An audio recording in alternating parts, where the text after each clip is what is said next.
farmer. Mountain back to Atlantic Ocean. Upon me hills to country. To educate, elevate, and promote. Yeah. Focus on Liberia. For Liberia, Liberia. For Liberia, yeah. From Monday to Sunday. From Monday to Sunday. It's focus on Liberia.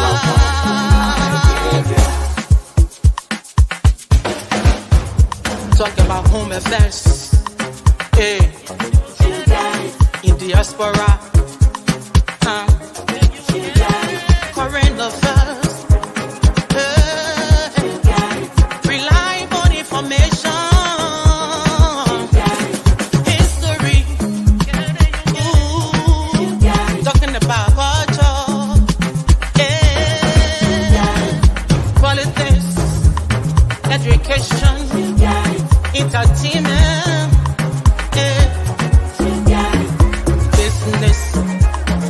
Sports. Advertisement. Articulation. Focus on Liberia. Focus on Liberia.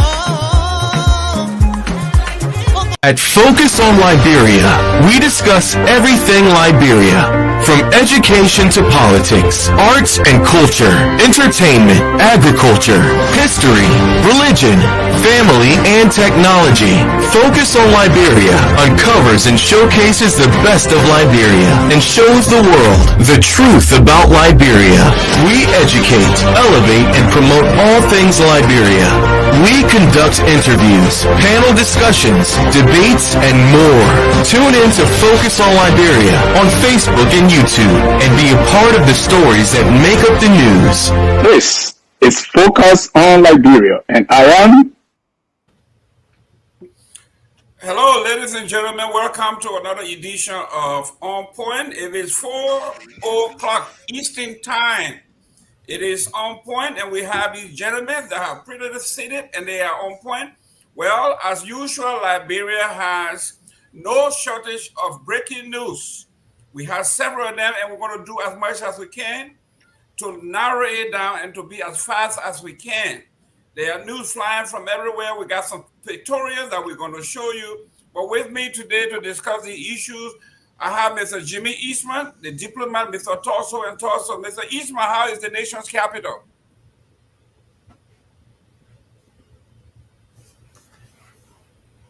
Well, Mr. Gilman, it's a pleasure being here to discuss our national issues.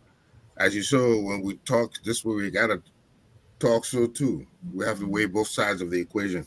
But we got a lot to talk about, and I hope we can provide enlightenment and a strategy for tomorrow for us to go ahead. Thank you. Thank you. And my co-host and the producer of the show, Mr. Michael Padmore, thank you very much. I know you just came from work. We appreciate you coming on. How you doing there, sir? How Minnesota? Minnesota is great, man. Minnesota is great. It's a beautiful time of the year. The great Minnesota get together. The state fair is going on right now. So you have thousands and thousands and thousands of people, man, coming and just boosting the economy.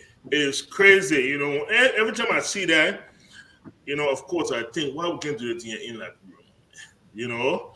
But anyway, it is great. It's great weather time. It is great festive time. The kids are getting ready to go back to school, you know. So, and the Vikings are getting ready to play, you know. And of course, that means winter time coming too. But we embrace everything. We embrace everything.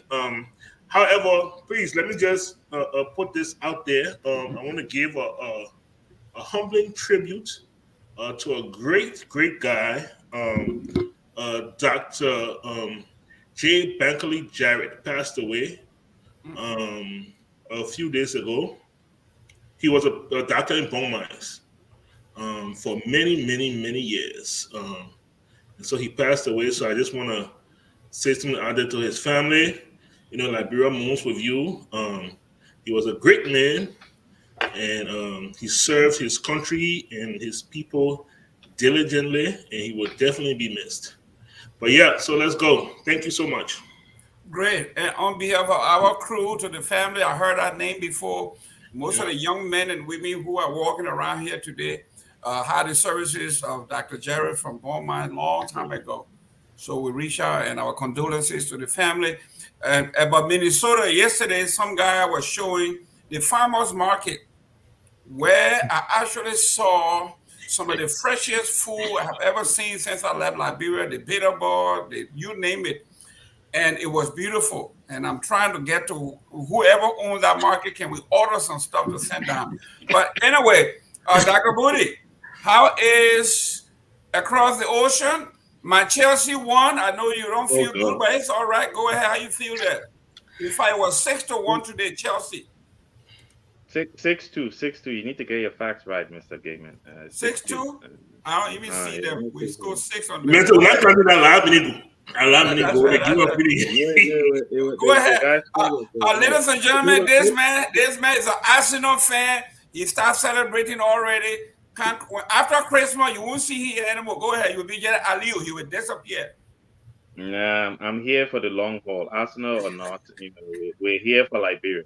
Right now, Arsenal takes second stage. But no, I think if I can add my voice to yours and Mr. Patmos to say to the family, well done. Obviously to the doctor. I was born in Bongwan, and well done to the doctor for his service to Liberia, and we wish the family, the best in terms of mourning him, but also celebrating his life and service to our country.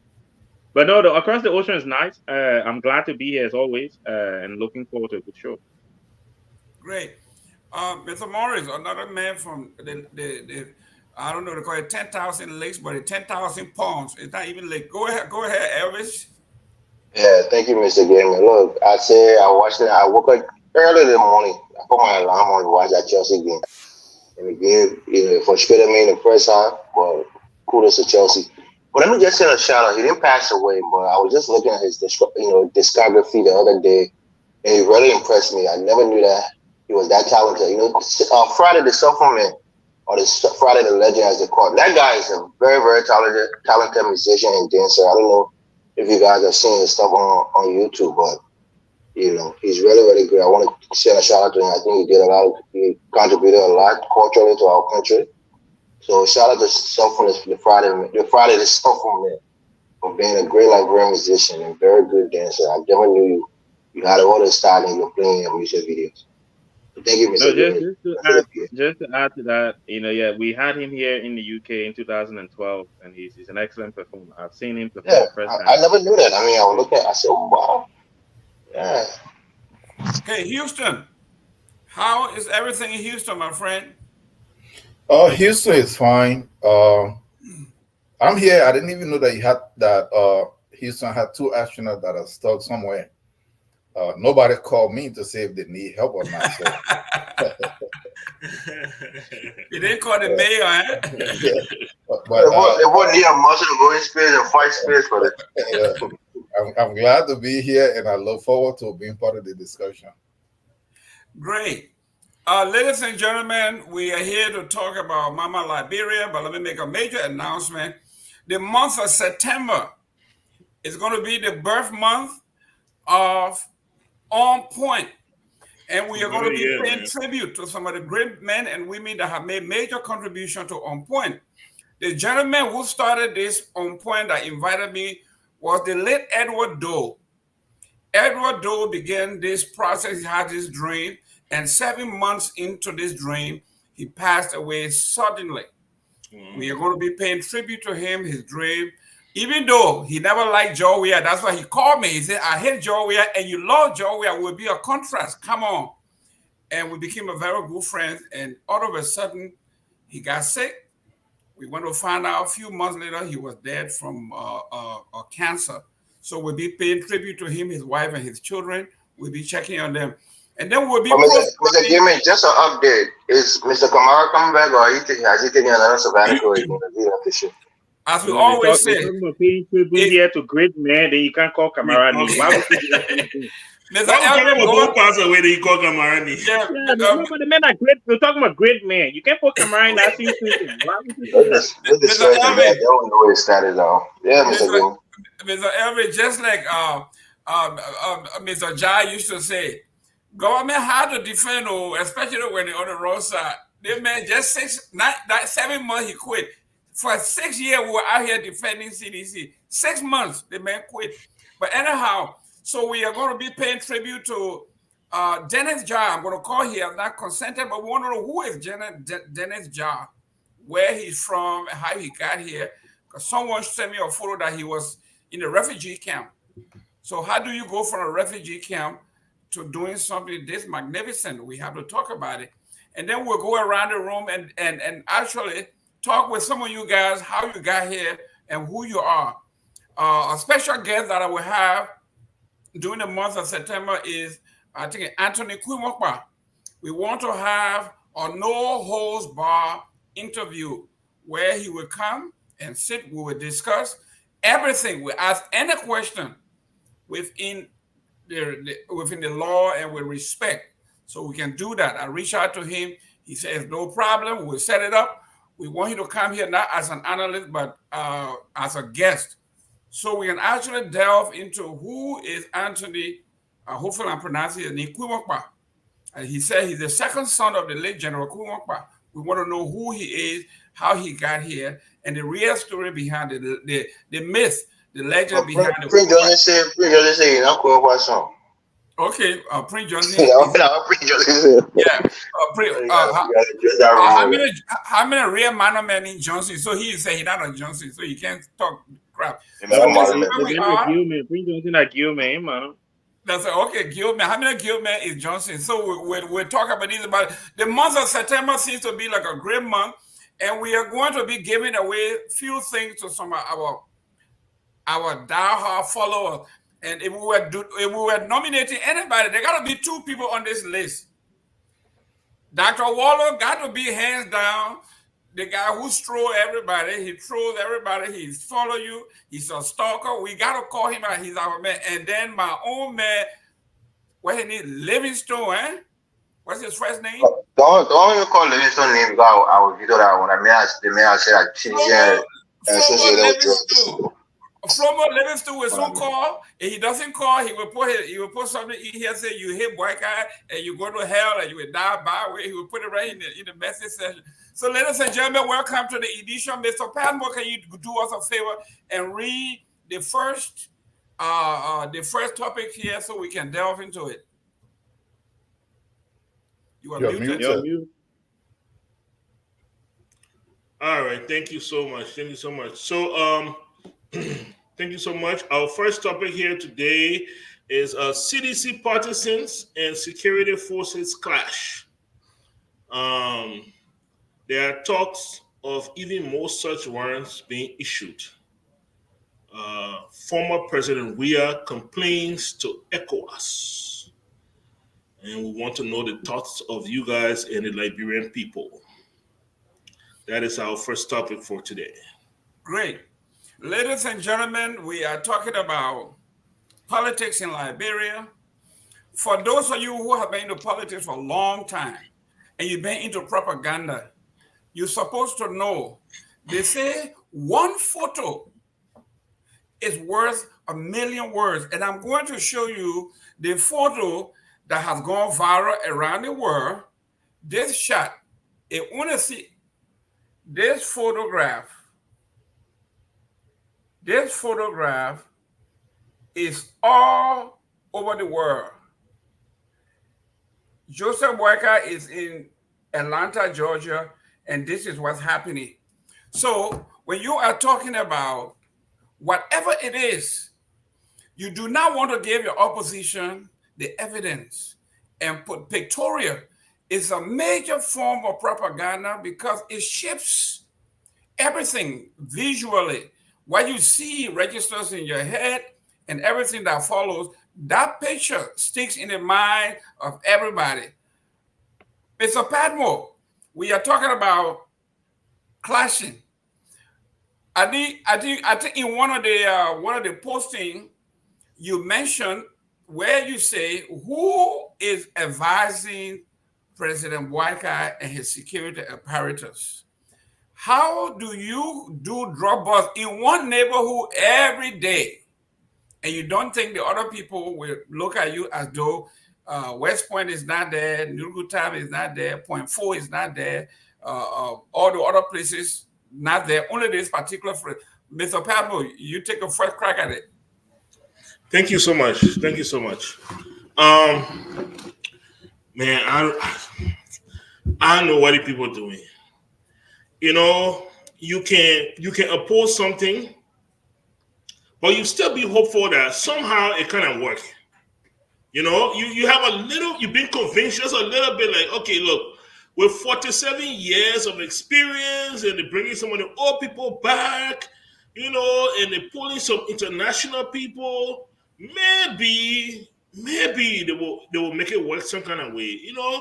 So you oppose, but you still hopeful. Man, these people know how to screw up.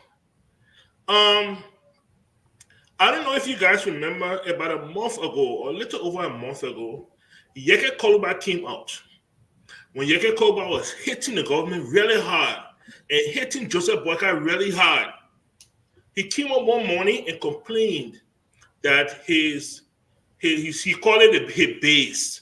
It's just an area right next to his house that most of the time, you know, he won't keep bringing people into his yard, so he got a place next to his house where he holds his meeting, you know, and when his political people come, they settle there. And he complained how it had been raided by the police. All of a sudden, we see CDC has started to gain momentum. Boom! The police ready to raid CDC. So Eric told the MO now is when you start giving the government hard time, we're coming to you to look for drugs. This is CDC. This is the former ruling party. How do you go into the premises, near the premises, around the premises to look for drugs, 4 o'clock in the morning, you know, and don't expect for something like this to happen? I don't understand. How they even came out with that idea, and they thought it was going to be a good idea. They really thought it was going to be a good idea. Please give me a minute here. Let me show you. Let me just this is from OKFM. Just give them credit. But this is just a scene from that right here.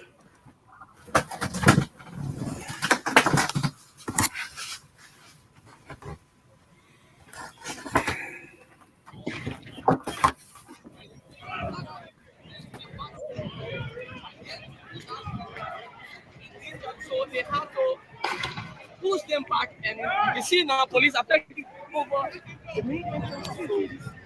So keep following.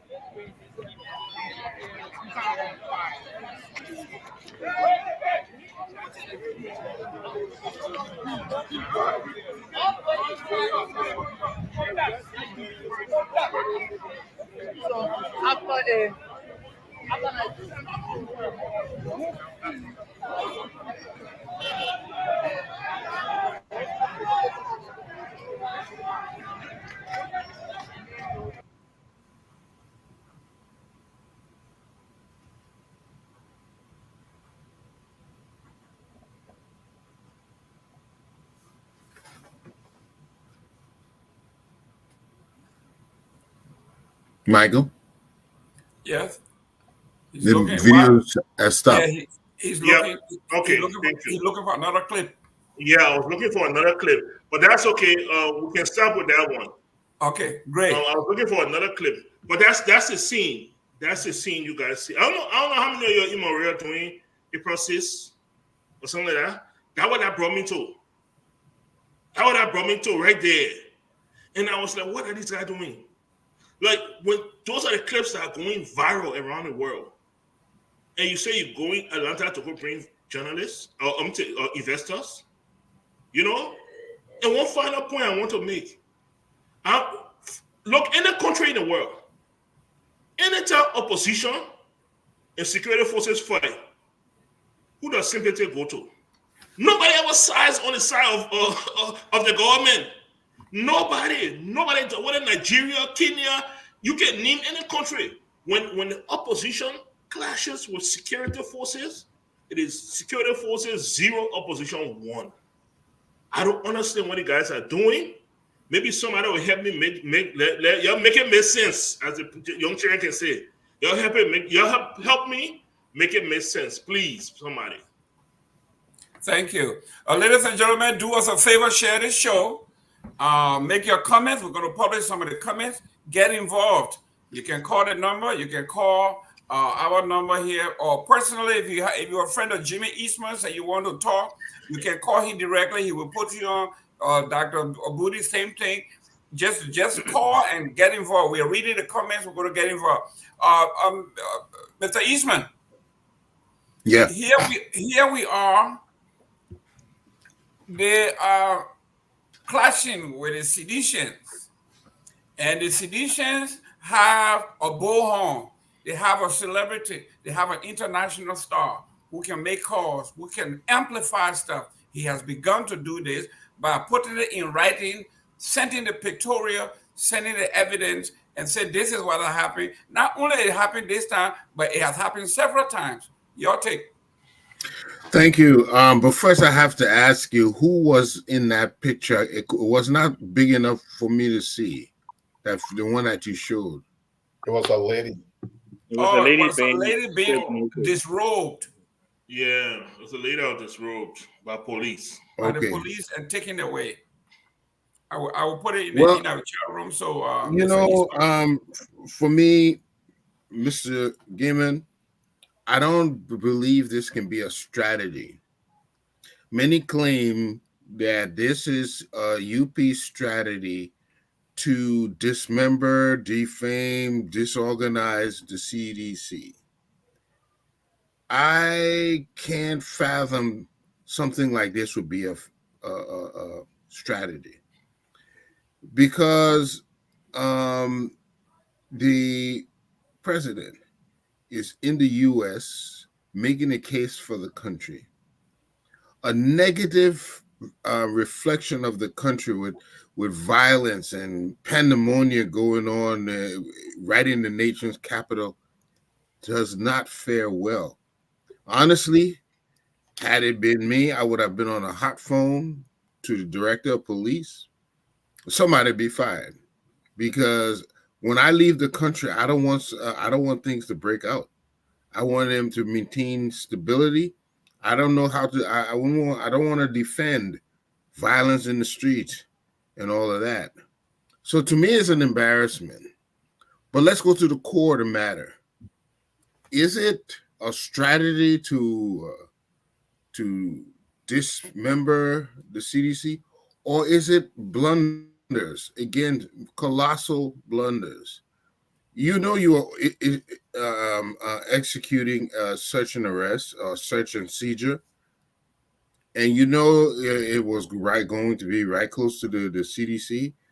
And let's give them the benefit of the doubt that some people did run in the CDC compound to pursue them. Was that pursuit wise when it would have evoked or provoked the sort of reaction we saw? It wasn't a wise decision, especially when there's no evidence of any drugs or anything found. I think that police were called on the scene because things began to get out of hand. I believe the DEA, who initiated the search and seizure, were outmanned, and they called for backup from the police, and that's when it became this spectacle to be seen all around the world. I think these are mistakes. Because if that's what you want to do, if the intention is to demobilize CDC, well, that's not the method that's going to do it. This is going to energize them. This is going to provoke them. This is going to give them reason to justify some of the protests they do have, because they can claim provocation. So again, we're seeing a lot of unwise decisions being made, one after the other, and it's going to culminate into a discredit to the administration. If I were president, when I get home, I will call the security forces together. We need a plan that will not erupt into pandemonium in the street. And I don't care what kind of hard line you want to put on the CDC. They are a major opposition group. You have to tread with caution, unless you want to become a dictator-like force where nobody's in the country is able to exercise their political freedom. So I think this is another bad move, and somebody should be fired. Great. Dr. Booty, in the president's letter to ECOWAS, he spelled out what are some of the evil things that have happened in the country. He listed that under this government that is fighting corruption, everything, the so-called corruption, was about the cases that were passed on to them from the campaign, where people were being killed on camera. In fact, this Johnson girl that is now some HR person at the port, she was one of those that were accused for murdering somebody. She was part of a gang that murdered someone, and she was arrested. And for some reason, they said she disappeared. She wound up in the government's employ. So the president, the former president, is saying, you are attempting to go after us when you have the legitimate cases. Someone in 4 years was murdered. You have the names of the people. And people admitted to doing that. You left that, but you are following people. You say they are suspected of drug. In this United States and other well-developed countries, even when you are pursuing, there are times that the police will abort the pursuit if it's dangerous to the public, to themselves, and to the masses. How do you chase two supposedly drug dealers into a yard and you go in to search the yard for? Talk to us, Mr. Dr. Booty. Oh, yeah, my response is going to be slightly longer, so I do apologize in advance. Mr. Morris, please don't interrupt me. I think first of all, I'm one of those who felt that President Weir, when he was president of Liberia, didn't have a lot of people in places in government who were competent. But when you look at the action of the police, right, I'm sitting and I'm thinking to myself, but these are the same officers who served under President Weir. And they didn't act like this when they were under President Weir, right? So it's the same police force. They've not brought a completely new group of individuals. So clearly the order that they're getting from the top is to go in there and act as disgruntled as they acted, right? Because again, the only thing that's changed at the police is the hierarchy. Yeah, you got the same officers in there, the same riot police officers who were there when President Weir was there. I remember the June 6th riot or protest. We didn't have, or I didn't see scenes like these when the guys did the June 6th protest under President Weir. The police responded, but the way the police responded wasn't as heavy-handed, disjointed, basically like hoodlums, right? That's how the police responded in this particular situation. Now, Mr. Eastman touched on something very important. In any civilized environment, when the DEA is going to raid a place, they don't have the mandate or the not mandate, but they don't have the force or the capacity that the police has. So they will take the police with them. You don't go there to go and raid the place without police backup. Realize that the people there are too many for you, and then you call the police and they come and check out the whole place like that. So that's another failure in and of itself. And then you go to the fact that, okay, these guys have gone into the headquarters of the former ruling party. This is the biggest opposition party in the country right now. Now, I'm going to pause there for 1 minute. We've had the debacle at RIA when President Weir was coming back, and they sent these bunch of army officers to go there to go protect what peace that hadn't even been disturbed yet, right? So we have that already. We have former government officials being pursued on trumped up charges of corruption without any evidence being provided yet, right? We have multiple instances of these guys going after the former government officials. And I personally know people who, as soon as they put one election, I ain't even sedition. When it's, well, we were auditing, we were there. They're auditing, you're making it look that you're scaring to you, that Bukuman now, auditing to Bukuman, you're coming audit people that going to be scared. These guys have come into government with a mindset of revenge. I honestly do not know what President Weir and his government did to Unity Party people so bad. Because I didn't see it. I saw I witnessed the 6 years of President Weir. I did not see anything that he did that was horrible to them.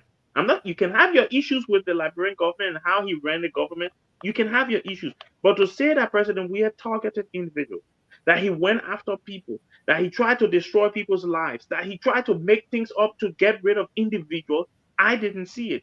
So what is it that they're coming back to revenge for is what is bothering me, right? I'm sitting and I'm thinking, but what did the man did to you so much that you want to and destroy him? Because at least show me the evidence of the bad things he did to Unity Party partisans, the floggings, the wrongful arrests, the imprisonment.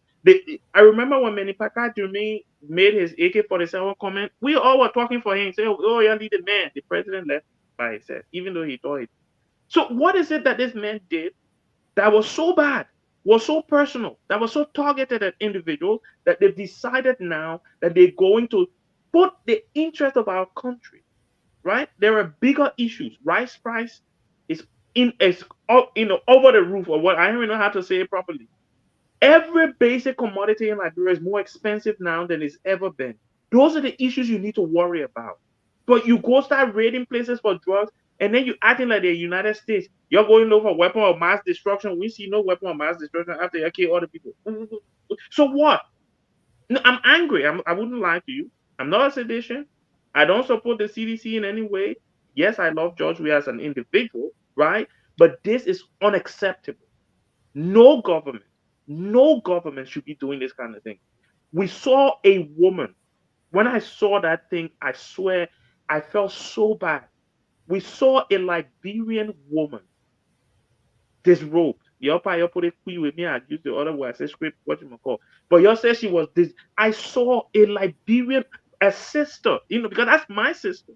That's our sister. Disgraced. Disrobed. Even if she had this much drugs in her house, you don't treat her like that. You treat her with dignity, right? You treat her with, you're police. You're supposed to treat Liberians, you're supposed to be the civilian enforcement arm. So you do things civilly, right? You go in there and respect people's rights. You cannot do this. I'm angry. I'm not going to lie to you. I'm angry, and this is not right. This is not right. And I'm happy that the president took it to the right medium by going to ECOWAS, and let's see what they do, because this is unacceptable. Thank you. Dr. Buddha, I heard you refer to this as terrorism. Mr. Elvis, Mr. Morris, yesterday there was an editorial in the front page Africa, and it says here, Joseph Boakai basically stop playing with us about this corruption thing. I posted it in our chat room. The combination of all of these things, we have unemployment, we have promises made, 10,000 jobs will be created in my first 90 days. No car will be stuck on a major highway. $22 million for road disappear. $500,000 taken from NASCAR before they even came to power. These are gross violations. Then we have the World Bank flag, $8 million being transferred from the Liberian account to an RS bank that the Unity Party owed, or Joseph Boakai owed, for campaign funds. All of these things. Some people say this may be a distraction. They don't want you guys talking about these things, so you come up with these fixing. Your take, Morris. All right, thank you. I'll use a phrase here. There's a phrase, political maturation. It means the maturing of politicians and political parties. And I think both of these political parties are immature.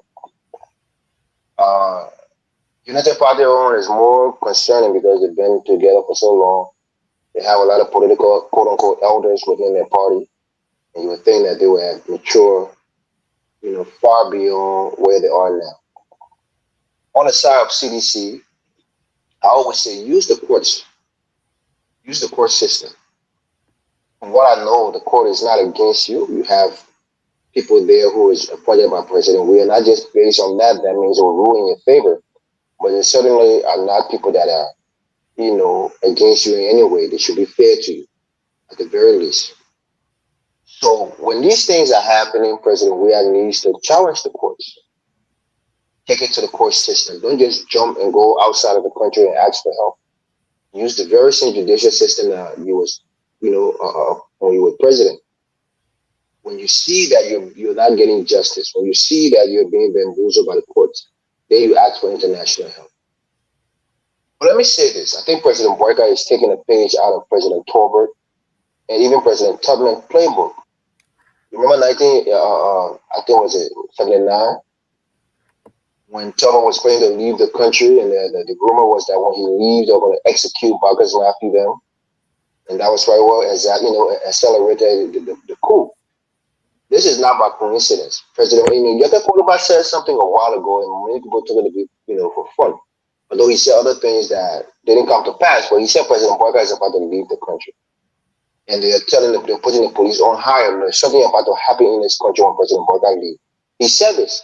He actually said on, I think, SKTV, and he made that statement. Many people thought it was, he said it was something akin to a coup that was going to happen. Jeremiah Cohen and his guys are doing something, but he had the inkling that something was going to happen. Perhaps this was this, and maybe even to a worse, to another degree, the raid of President Weir home, which is being discussed as something that could happen in the next few days, getting warrant to raid his personal home.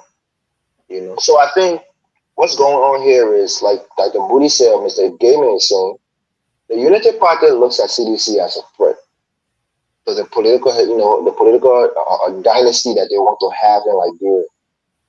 And if CDC is destroyed, and people in the party, the key members as they see them, are taken out of play, then CDC will be destroyed, and they will be the only head, the main political, party in that country, and nobody can really stand with them, and they'll probably have power for the longest. These guys don't want to be out of power again.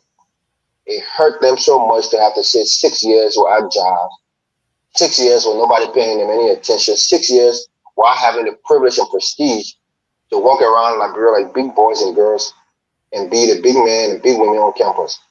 So they don't want that feeling again. They know that it's a toss-up, if not even a slight, advantage to the CDC come 2029. If all things, stay, constant. So they're doing everything they can to provoke, perhaps antagonize the CDC, to plunge them into chaos and violence, and then put the clothes on them that they've always been trying to portray them to be, the violent party. They're violent. They can never hold power again. If they come back to power, they will kill everybody. You see what they did? We went for a routine raid, and they attacked the police. They killed police officer. That's what they want to do. And a political party like CDC have to be mature enough. That's why I keep using that first. You have to be mature enough to see your opponent's strategy and pass, and use the back door. Don't walk right into the trap. Use the court system. Take it up to the Supreme Court. And President Weir needs to be the one leading this. Let them go to the Supreme Court. Let the Supreme Court tell them that they're wrong. And United Party have the right to go and raid their headquarters. Let them go to the Supreme Court and like they're saying, the United Party have the right to go and raid the president's home as they're planning to do.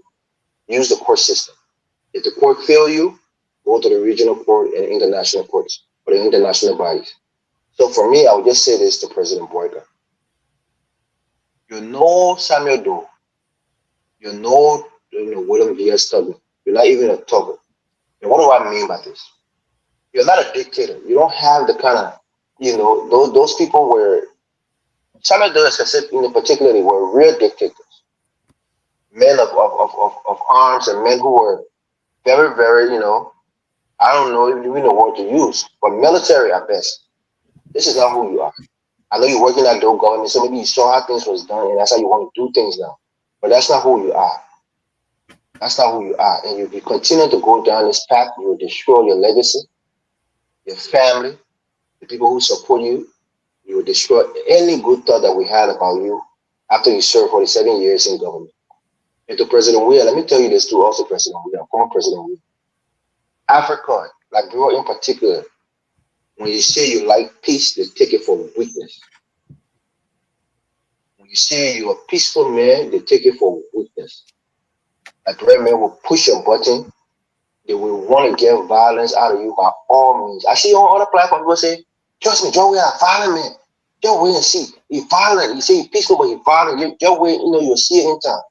So they try to do all of these things to push you to the point where you call for violence or where you call for some kind of quote unquote resistance, like you did in your speech. And they already started to say, you see, the men calling for violence. You say you're peaceful, but you're calling for violence. So when you say you're peaceful, they look at you as weak. And that's why they're testing you. They're trying to test your resolve. And instead of going the violent route to say we'll fight them with this, use the courts. That's your only recourse. If you use the court, and we in the diaspora and the people in Liberia see that you're being treated unfairly, then we come to your defense. But use the courts, talk to the civilians, let them be peaceful, use the courts. Can I just have 10 seconds quickly, right? Yes, go ahead. So this use the quote rhetoric that Mr. Morris is preaching. We've got Gracious Right? They went to the court. We've got LTA, they went to the court. We've got CBL, they went to the court. What has happened? This government has ignored everything the court has said, right?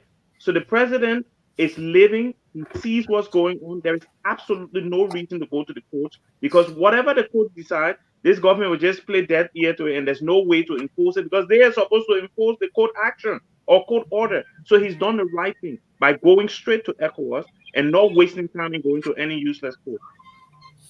Mr. Morris, real quick before I go to Tao, all the cases that went to the Supreme Court and the Supreme Court ruled against Joseph Boakai basically disregarded the Supreme Court and went on to remove people. And because the Supreme Court wanted to make the decision and the executive will enforce it. So how do you go around that, Mr. Morris? Real quick. The good question, Mr. Gaiman. Those other things are, I won't say trivial in a way, but when it comes to the violence against civilians, it's life and death. So we can't trivialize it and say, don't go to the court, go to the court when I get justice. Because if violence breaks out, the first question it will ask you is, did you use every recourse, to get redress? And if you then exhaust all of those things, and you jump straight to violence, it's not going to look good for you. So use the court, even if you think that the government will not respect the court, ruling, you can use that in your favor in case something happened, but let that be in your back pocket. Go to the courts, ask the court if this is legal, what they're doing. If the court said no, it's not legal, then you have that on your side, and the public will side with you. This is politics. This is not a war already. Use it to your political advantage. Be politically mature. Use the tools of politics to your advantage. Go to the courts. When the court rules in your favor and the government blatantly disregard the court ruling, that plays well for you politically.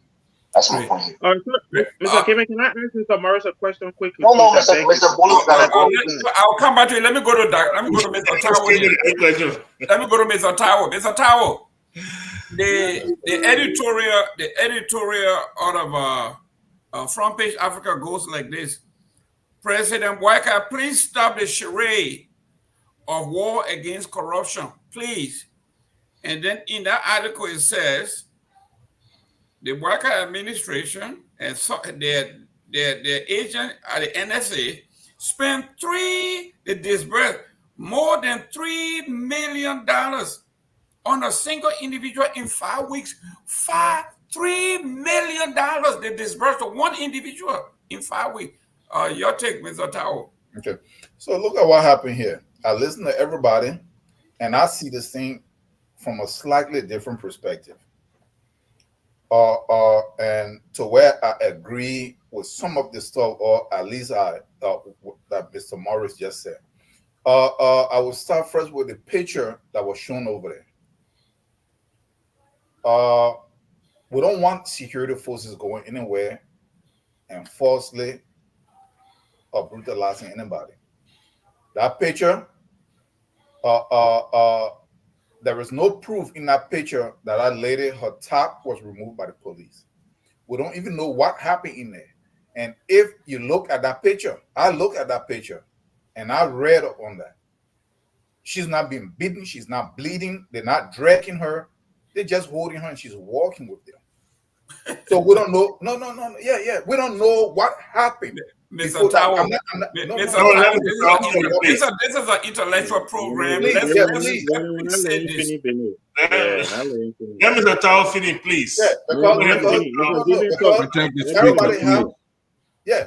So from when I look at the picture, yes, maybe she was arrested, and then they escorting her.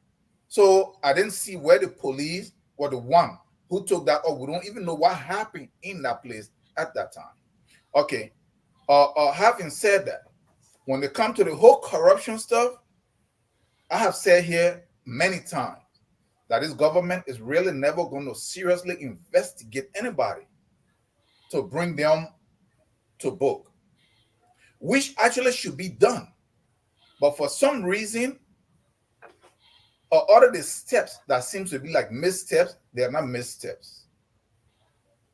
Because if you really have no intention of doing something, but you promise that you're going to do it, you have to do it so it doesn't come out correctly. So then you say, I try. That is what I see with that. Okay. When we are talking about police going into CDC headquarters, that they're the largest political party, if you had a serious government that really wanted to do something, or a drugs enforcement agency, it doesn't matter where anybody go. We don't want this country to be like some group of people can go ahead and carve out an area that is like a den that is sit there because they were the largest, the person is popular. We don't want that. If it is done correctly, they should be able to go anywhere. I don't know if any of you here been to that place. I have a cousin that stayed behind that place in that Bonaz farm. I'm in that Bonaz Beach area, Bernard Beach. I went there. That area is scary. You know how they have a Watanga, maybe not up to that level during Taylor. Yeah, I went in that area. They have little palava hut and stuff in that area. You say training CDC headquarters is a training base for rebel? Is a training base for rebel? Hold on, Mr. Morris. Hold on, Mr. Morris. They smoke in that area and they're just there. You see those kids, they're just laying around. I'm not saying that the police go in there. Whether it was something that was an actual stuff. But I'm saying I've been in that area. Okay, so let's just say they went in that area to raid. Here in the US, they always make example of. Go ahead, and then the raid you jump into a church, jump into something, they will go for you there.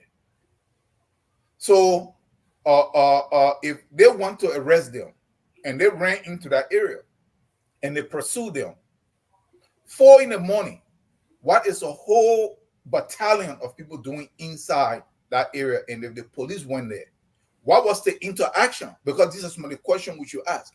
Did they just go in and say, hey, 2 guys ran in here, we need them? And if they were there, they knew the 2 people that were not part of them. Did they refuse to turn them over? Was that where the commotion came from? We should ask some of these questions also. It's not whether the police are using force or not using force, because what we don't want in this country is for one group of people, is whether it's CDC, whether it's Unity Party, whether it's ANC or APC, whatever it can be. All of a sudden, they go ahead and they militarize the youth in any way they can go ahead and occupy an entire area, and that area is a no-go zone. You're talking about the debacle of RIA. Mr. Boris said something here. The both political parties, maybe they lack some level of maturity. Mr. President, I don't think nobody should stop him from being a leader of his party, from for them rallying, but they have to be able to watch at least the way things are done. Man, there is no reason that the president is coming to people who are his advisor, go ahead and send a big group of people to the airport to occupy the whole place. I have people that work at that airport. A complete movement was restricted. People couldn't even go in and out of that place. This is the place that other people coming in and out of the country. If they're mature, they should know that. They could wait on him at his headquarters, party headquarters. They could wait on him at his house, but not at the airport. So the police didn't go there. They were restricting movement and they couldn't listen. You don't want people blocking that whole area. So Dr. Booty said that Honor George Weah, he didn't see something like this. What we can say is the degree of it. Maybe that's what can be debated. I saw many of it. The police, the same police you're talking about, this is the problem. Our police, because they want to say they hire this other person, is going to be non-political. They're all political when you hire somebody. We saw this on just about all governments and Honor Weah, and we've seen it here. The police pledge allegiance to whoever is in power. That is our problem. I saw the Taylor, Taylor, how you call that? This guy who owns Lone Star. Taylor. When they were beating people up, and the police just stood there crushing vehicles. The police stood by, just talking. I saw what happened at the U.S. Embassy. The police were there. They stood around. They did nothing. Why didn't they do anything? Because of the same instruction that they received from who was above them. So you see the police, the same police, out of frustrating their Honor Boyka, the same guys. You see what they're doing. So they go in there from the same instruction. Yeah, Mr. Tower. So you gotta give me a chance to respond to a lot of these things, right? Mr. Tower, I will have people ask you questions, but it is disingenuous for you to stay here and say you want to compare police going on a political compound where the folks do you know if these people decided, do you know what happens on that compound? They have vocational school, they got houses there, they got everything over there. Are you telling me because they got in this country, if you went into the attempt, I said police and bought, smart police were and bought or pursued. Yeah, you call for backup when you're overran. And you don't go for yourself not only that, but if you need additional warrant, the folks are on the compound, they are barricaded, they're not going anywhere. Why don't you go? But the fact of the matter here, if you saw the warrant, first of all, they have but not for CDC headquarters, but behind the CDC headquarters. In law, they have something called territorial jurisdiction. Why did the police leave the single area and went all the way to Nuku Town to get a warrant from some justice of the peace? Now that the U.S. ambassador got involved, the DEA people wrote a letter now disclaiming what happened was wrong, and they're firing the guy who led this. This is to tell you that it is sign of guilt. First of all, you have a fake warrant. That warrant, Nuku Town does not cover single. It does not cover that area. So you couldn't get a legitimate warrant from that jurisdiction. So you went somewhere where you found this man they call Robert Tier that was just appointed at Nuku Town. You went in that jurisdiction and get a fake warrant to go all the way across town to raid. This is why they came out and said they were wrong, and the person who led the raid is being under investigation and fired. Yeah, but Dr. Booty, you wanted to respond. You want to ask? Go ahead, real quick. Wait, you disrupt me. I think. No, let me just go ahead, Land. I told you, Land. This is not necessary on the platform. Everybody have a position. I'm looking at this stuff from a completely different position.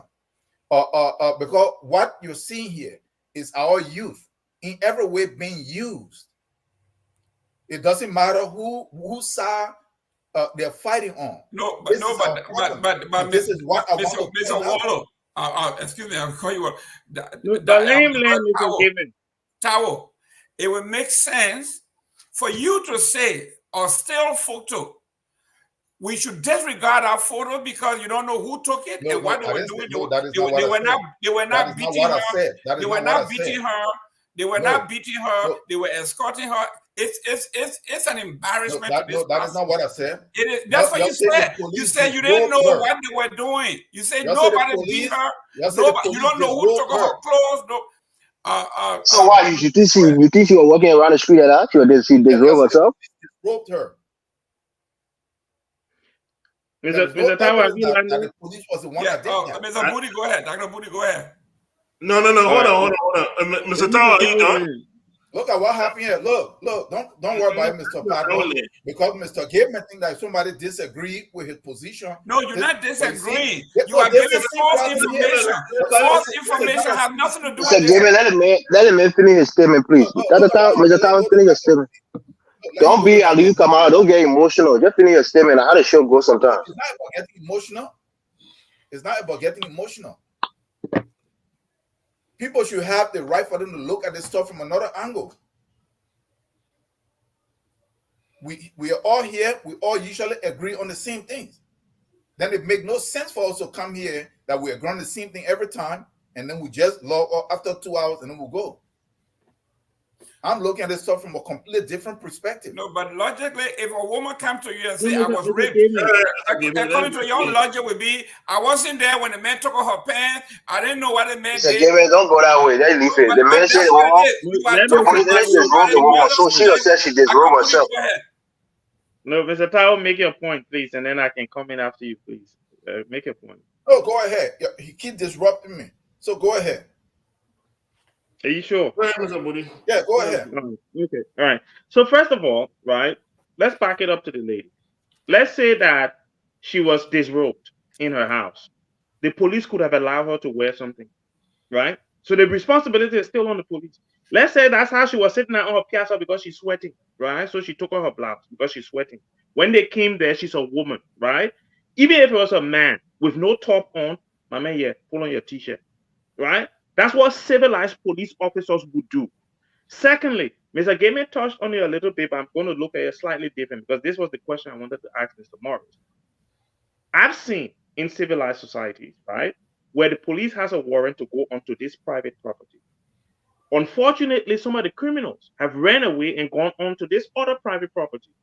Now, the police, sensible enough, realizes that this private property, if we just go inside there, it will cause trouble. So you know what we'll do? We'll barricade. Yeah, we'll go all around it like this so nobody can come out.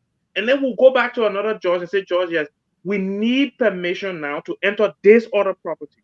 So that some of us, like me, like Mr. Morris, like Mr. Gaiman, like Mr. Pat, we can't come here and say, oh, the police shouldn't have gone in. Why? Because they went back. They got a new warrant and then they went into the property, right? To go and get this person out that they think were there. You made a statement that I'm very worried about. You said, oh, they gather 4 o'clock in the morning. What are they doing there? Well, as far as I remember, the Constitution of Liberia protects freedom of gathering. What time of the day you decide to gather, where you decide to gather, that your business. You know, you can't say, oh, what are they doing 4 o'clock in the morning? Because they were out 4 o'clock in the morning, so they were doing something nefarious? No, they have a right. I have a right. I go to Liberia. Most of the time, I can be coming home 2, 3 o'clock in the morning. So basically, you're telling me I'm not supposed to be outside in the street 2 o'clock in the morning, right? If I outside in the street with my friends 2 o'clock in the morning and the police arrest me, your response, Mr. Tyler, will be, what you are doing outside in the morning 2 o'clock with your friend then. You can't do that. Exactly. No, if I have one. But besides, no, but according to Mr. Tyler, we're not supposed to be out in the street gathering with our friend that late because then I mean the police get ready to beat us up. This situation was wrong. The police handled it wrong. You cannot compare inaction by the police under George Weah, according to you, that they stood by and did nothing. You cannot compare that with beating people. I saw them drag this guy, that picture they're showing, and put him in the back of a pickup truck. I saw the video. They drag him, put him in the back of the pickup truck. What would you say to that one again? Where's the dignity in there? Show me the dignity in there. That's a Liberian citizen that requires and deserves to be treated with dignity. Where is the dignity? The police should be more tactical how they deal with these situations, and this was not tactical at all. And it's very worrying, right? No Liberian should see things like this, even if you're from the Unity Party, and accept it as normal or acceptable, right? It's unacceptable. As a lot of men are discriminating too also. No, I didn't talk about inflow. According to Mr. Tawa, he talk about inflow. Mr. Eastman, no, let me go to Mr. Padmore. Close on this, so we'll go to the next one. The reason I'm little ticked off is during the Vietnam War, the New York Times took one of the most famous pictures in war history, where they put a gun to the man's head and blew. I think everybody's seen that particular shot. And it won the Nobel Peace Prize. It won all the prizes in the world. According to Mr. Tawo's logic, you don't know why that man put that gun to that man's head. Maybe he was just trying to gain cold water. But anyway, closer out here. Let's go to the next topic. Look, this is what I would say. When you start to raise questions about, well, we don't know what really happened before this. This is a very, very hot political potato. It doesn't matter. That woman could have seen the police coming and take out her own blast. It doesn't matter. What carries is the picture of the police carrying her without clothes on. That's what the world is going to see. And that's what the United Party and its government and its security force needs to think. Whether CDC or the 5 people decide throwing rock before the police reply with tear gas, what the world sees are pictures of the opposition being tear gas in their own headquarters, not on the streets. Some people are saying, oh, the reason why the police responded so because the people came out of their fence and they blocked the main road. Nobody sees that anymore. What they see civilians standing in their compound and being tear gas. That's what the world sees. That's the story that goes. And when those kind of stories go, who do you think gets the sympathy? Who do you think gets the sympathy? They just gotta be serious about it. If you know very well there's a ghetto back there, before you go there, you better make damn sure there are drugs there that you can show the public and say, look what we found. Up to now, they haven't shown one drug, not even a single joint, to say this is what we found when we went back there. So what was the rate about then? All these things you have to think about. But anyway, that's what we can go on. I think we exhausted this topic. Great. Listen, if we have some time, we'll come back. But give Mr. Eastman 30 seconds. Let me wrap up too. Maybe you got something to say. Yeah. The diplomat, you have read this issue. Go ahead. Yeah. I cannot re-emphasize how wrong this is. I don't care what the objective is. If it's to break up CDC, this is the wrong way of going about it, unless you want to become a dictator. If it was in the line of duty, it still was not the proper procedure. Just like Mr. Padma was saying, they should have had surveillance and all evidence necessary to effect an arrest. We're seeing things with our eyes now that will culminate into something else. And if President Buckeye doesn't get a handle on these things, they will get out of hand. I don't care if it's now, if it's today or tomorrow, but eventually it will embolden people to do worse things. That's what we're looking at right here. So let's make a clarion call so somebody with a level head puts a stop to this. Thank you. Ladies and gentlemen, today is August 25th, a day after our Flag Day. And there's this debate all over the country, in every community, that some people want to change our flag, some of the symbols. And they are saying the flag doesn't represent us, who we are. It represents one segment of our society. Some people are saying we need to redo the whole thing, start from scratch. And there are some of us who on the other side who are saying, no, I think Todd used to use a word that came back to haunt us. He says, I may not be the speedy they call me, but I believe in gradualism, incrementalism. Let us build on what we have, make some correction, and move on so we safeguard the state. And you had those who were on the other side saying, no, we don't have time. we want to do it, we have to do it now. So now people are now calling for the redoing of our national symbols, our flag, our seal, our coat of honor, our coat of arms. All of these things, people are calling for it. So here we are. We have two sides here. Then we have a slither of a small group in the middle, the centrists, that are saying yes, some things need, some wording need to be changed, but there's no need to break everything up and start from scratch. So we're going to start with a diplomat here.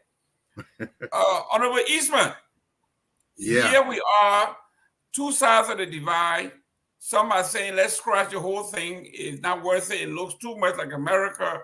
We don't want to be America. We want to be our own. And there are those who are saying, yeah, we can tweak it a little bit, but it's not a flag that made us to be corrupt as we are.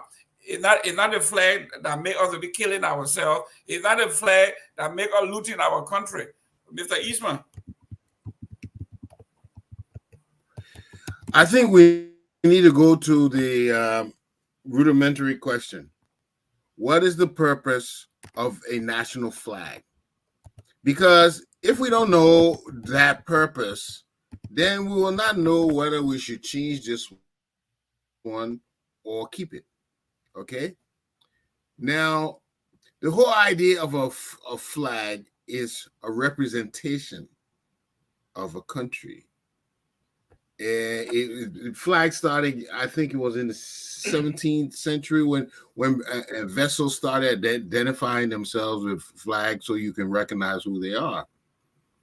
So if this Liberian flag today, it looks red, white, and blue with stripes. It's not the colors of Africa, which is gold, red, green, and black.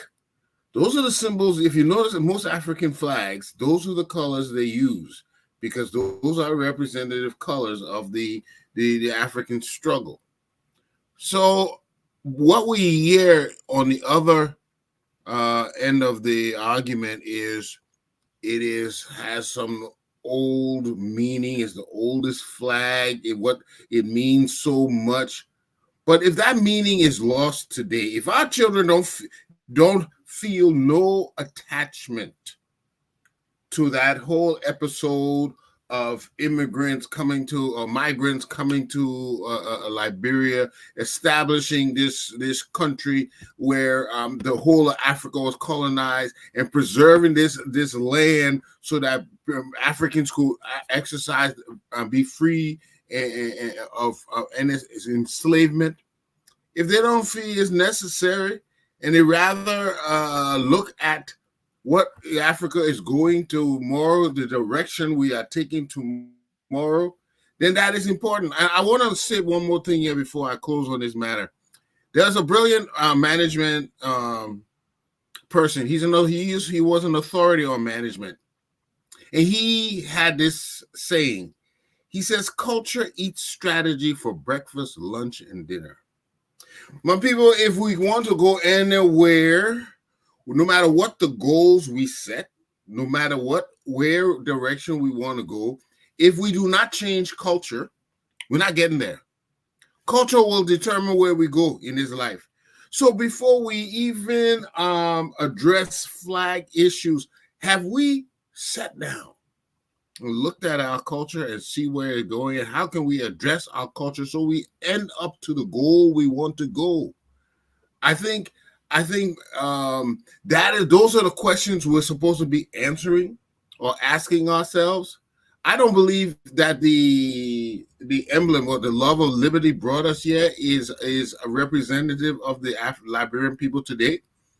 I believe it should be the love of liberty binds us here, unites us here, but we're not. This is not what is being considered. You know, I think we need a close examination of ourselves to determine what our culture is and how we want to change it. But anything superficial will not change anything. So I agree with those who say making superficial changes is not enough. We need to make profound changes, the way we think, the way we behave, the way we aspire, and who we're supposed to look up to and not. Those are the kind of changes we need to address. This flag change, it doesn't make a difference, but it's a piece of cloth flying on a pole.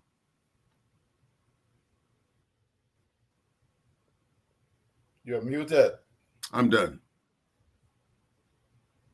Dr. Booty, let's look at the Liberian flag. We'll take it one at a time. The seal and the coat of arms, I agree. We, instead of love of liberty brought us here, love of liberty bind us, or love of liberty put us, whatever it is, it will make sense. As far as the flag is concerned, let's look at the definition of our Liberian flag.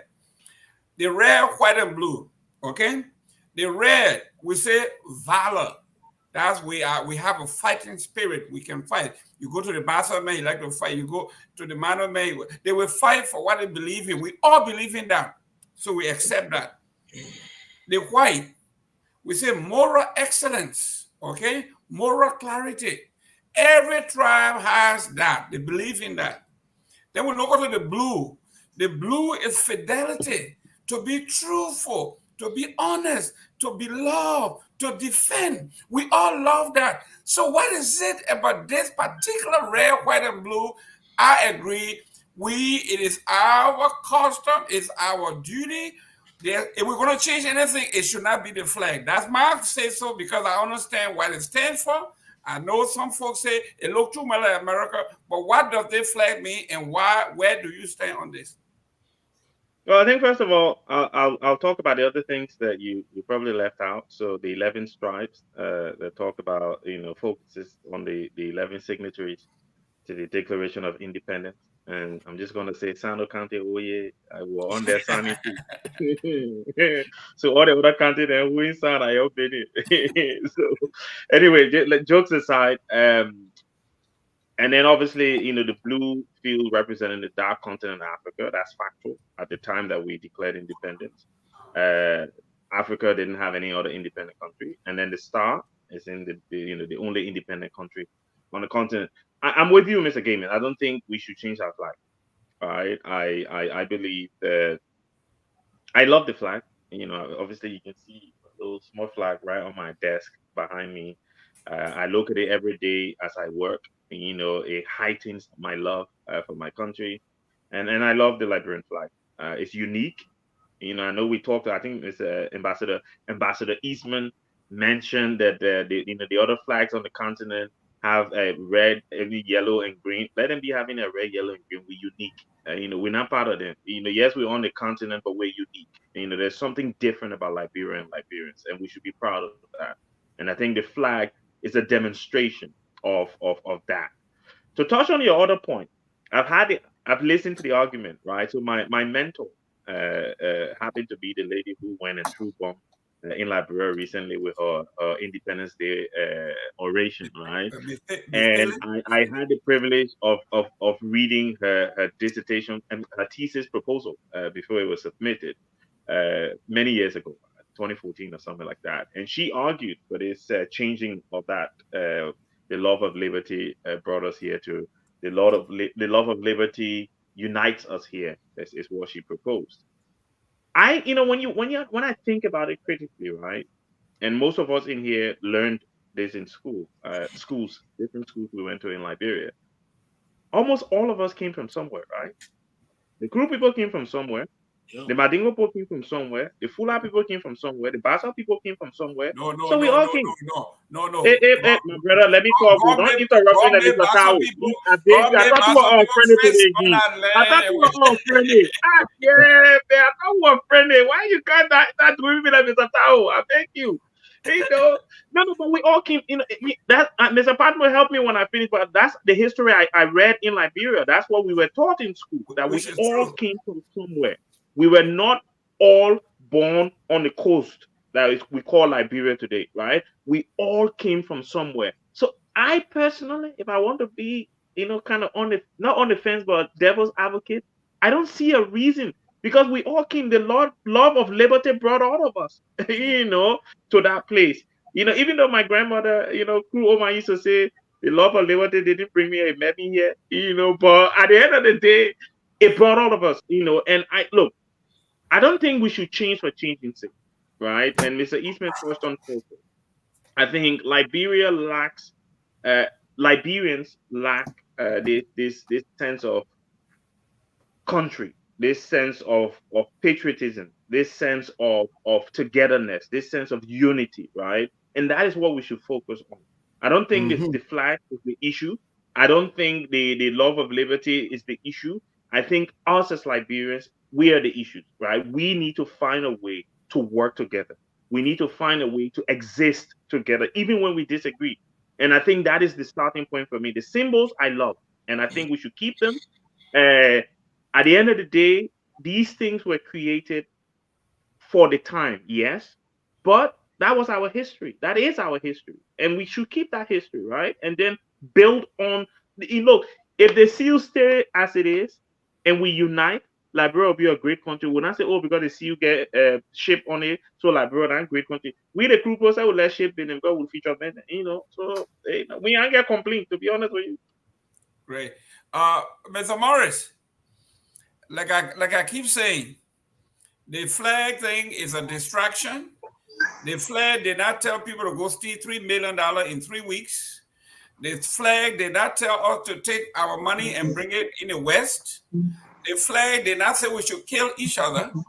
The flag did not say we should disrespect each other. So we as human beings, we came to the United States. My brother is in Great Britain.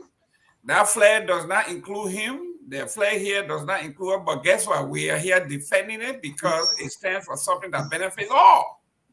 So what's wrong with the Liberian flag? We making it what it is. The currency, like the people say in the United States dollar does not have gold anymore. It is trust. What's wrong with Liberia rallying around the flag and making it better? You're leaving a man who is stealing millions of dollars. He's not talking about that, but he's talking about the flag. Talk to me, Mr. Morris. All right. Thank you, Mr. Gilman. Look, if I look at the Liberian flag and I tell you the red stands for the blood that was shed for this land, the white stands for the peace that we fought for to have peace of mind, the blue stand for the water of our blue shores, and the white star stand for, one united people or one nation. It's a lazy flag because the flag had already existed. They just ascribed new meaning to the colors on the flag. The Lone Star flag of Texas. They say there's another one in Louisiana. That flag has been existing for a long time. They just ascribe different meaning to it. And that very motto, the love of liberty, brought us here. This nation was made in the image of people who had, been repatriated to Liberia after, some of them were enslaved and others were, born free. But this was their vision of a country. This was their vision. And before my people, for example, was, brought into the fold in, I think, 1964 or 1960 or so, that flag represented a specific group of people and their motto and their ideology, right? Nobody is saying that the contribution that the quote-unquote American Liberians, made to the nation in the spawning should be completely removed. But no offense to them, but they're a very small minority now in the country. What's wrong with reforming our national identity that will include them, pay homage to them for founding the country, but also incorporate the identities of the other people that was on the left? Because of course, people like to use this against the native that you never even thought about having a country of your own. Matter of fact, you were fighting against each other. Matter of fact, you were not a nation, you were not together, you were just spread out. You had no collective will.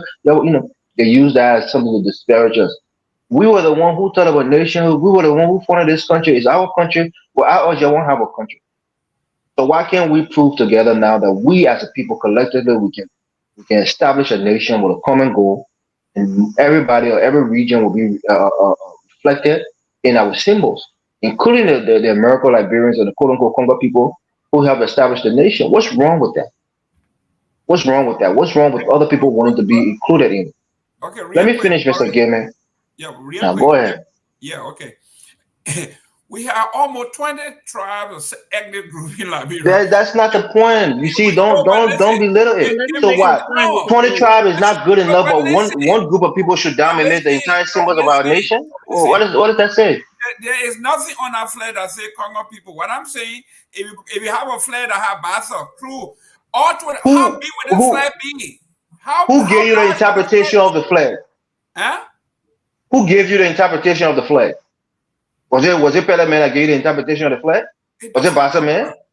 No, it matters because it tells you about ideologies. We don't all have the same ideology. The person who formed the country, they have the ideology. You think of America today, if things were flipped on its head, right? And the blacks became the majority in this country, you think they will keep the same flag? You saw what happened in some of these different states. Where they started to change the flag. In very Minnesota, we changed our flag because there was something on the flag that was disparaging to the natives in this state. We changed our That's flag. correct. That's correct. Right. But there's So nothing on this flag. flag means, hold on, Mr. Listen, Gaiman, flag means something to people. And for certain people, when they look at a flag, it reminds them of something negative. That's why certain flagging, I think in Mississippi or Alabama, it has been changed because it has a history of slavery.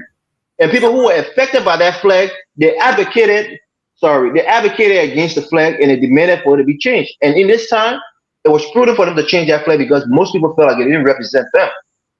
So there's nothing wrong with people who feel like our flag currently as it is, it doesn't represent them and they want to be represented in the flag.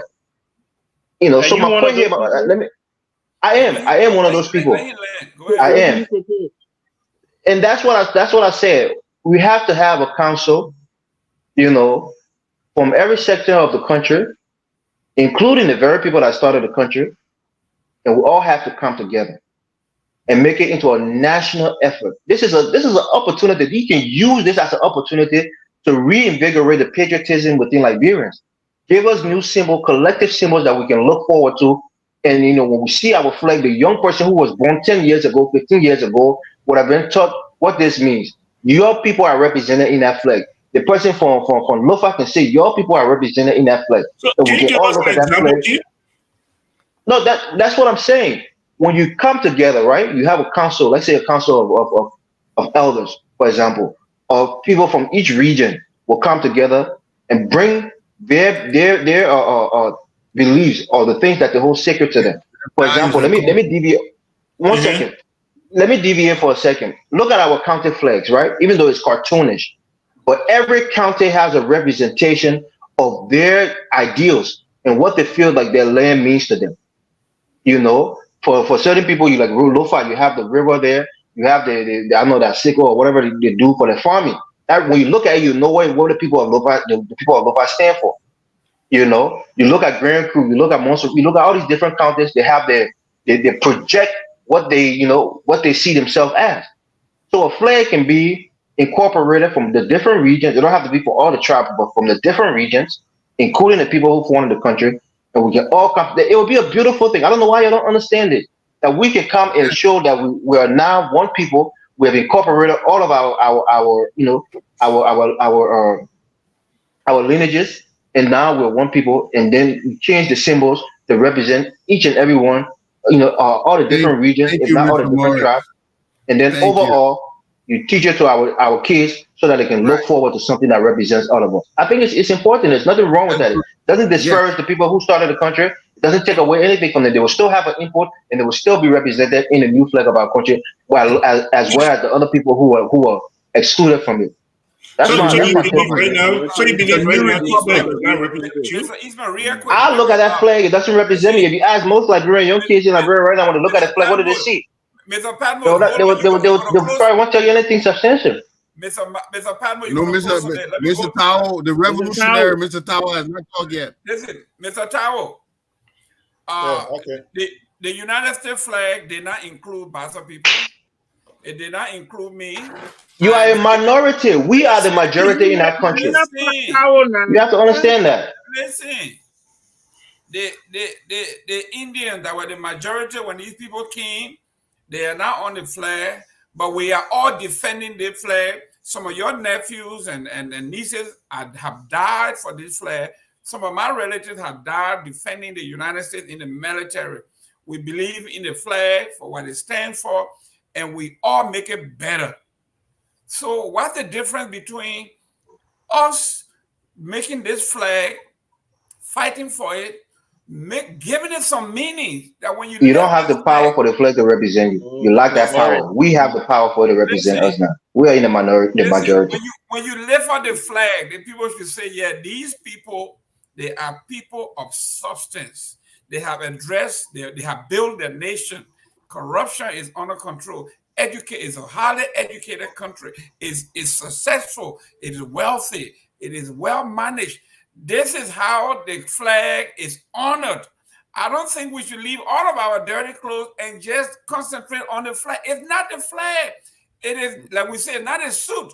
It is the man in a suit. We Liberians that are supposed to cherish the flag, we are rockish, we are corrupt, we have no morals, we don't have any values, and then we say it is the flag. Mr. Tawo, your take on this. Okay.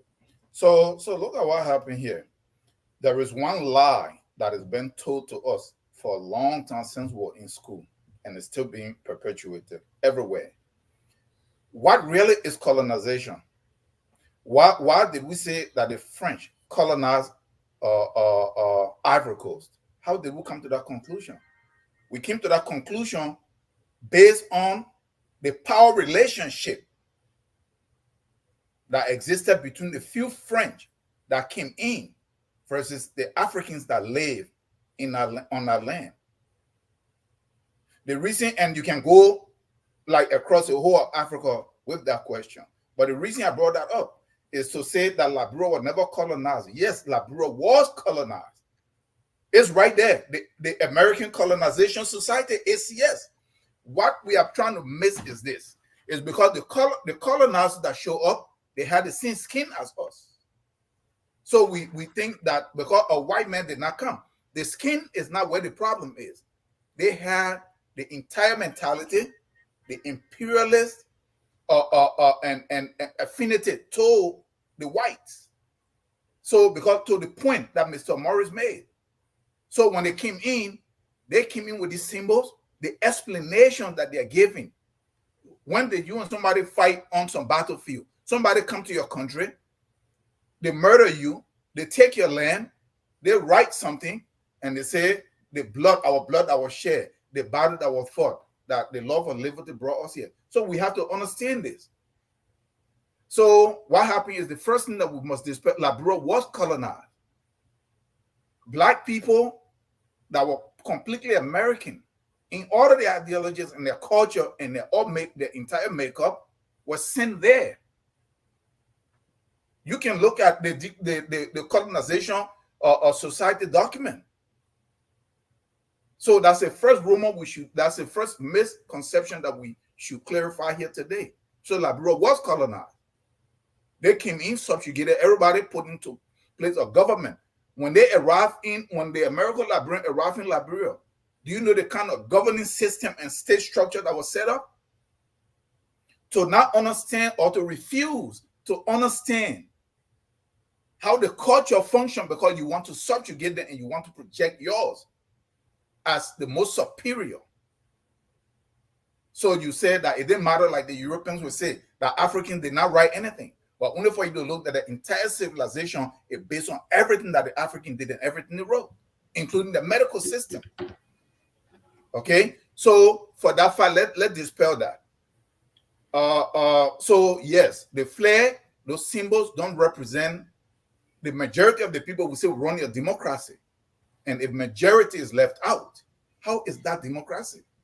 It doesn't work. Minority cannot rule in a democratic system.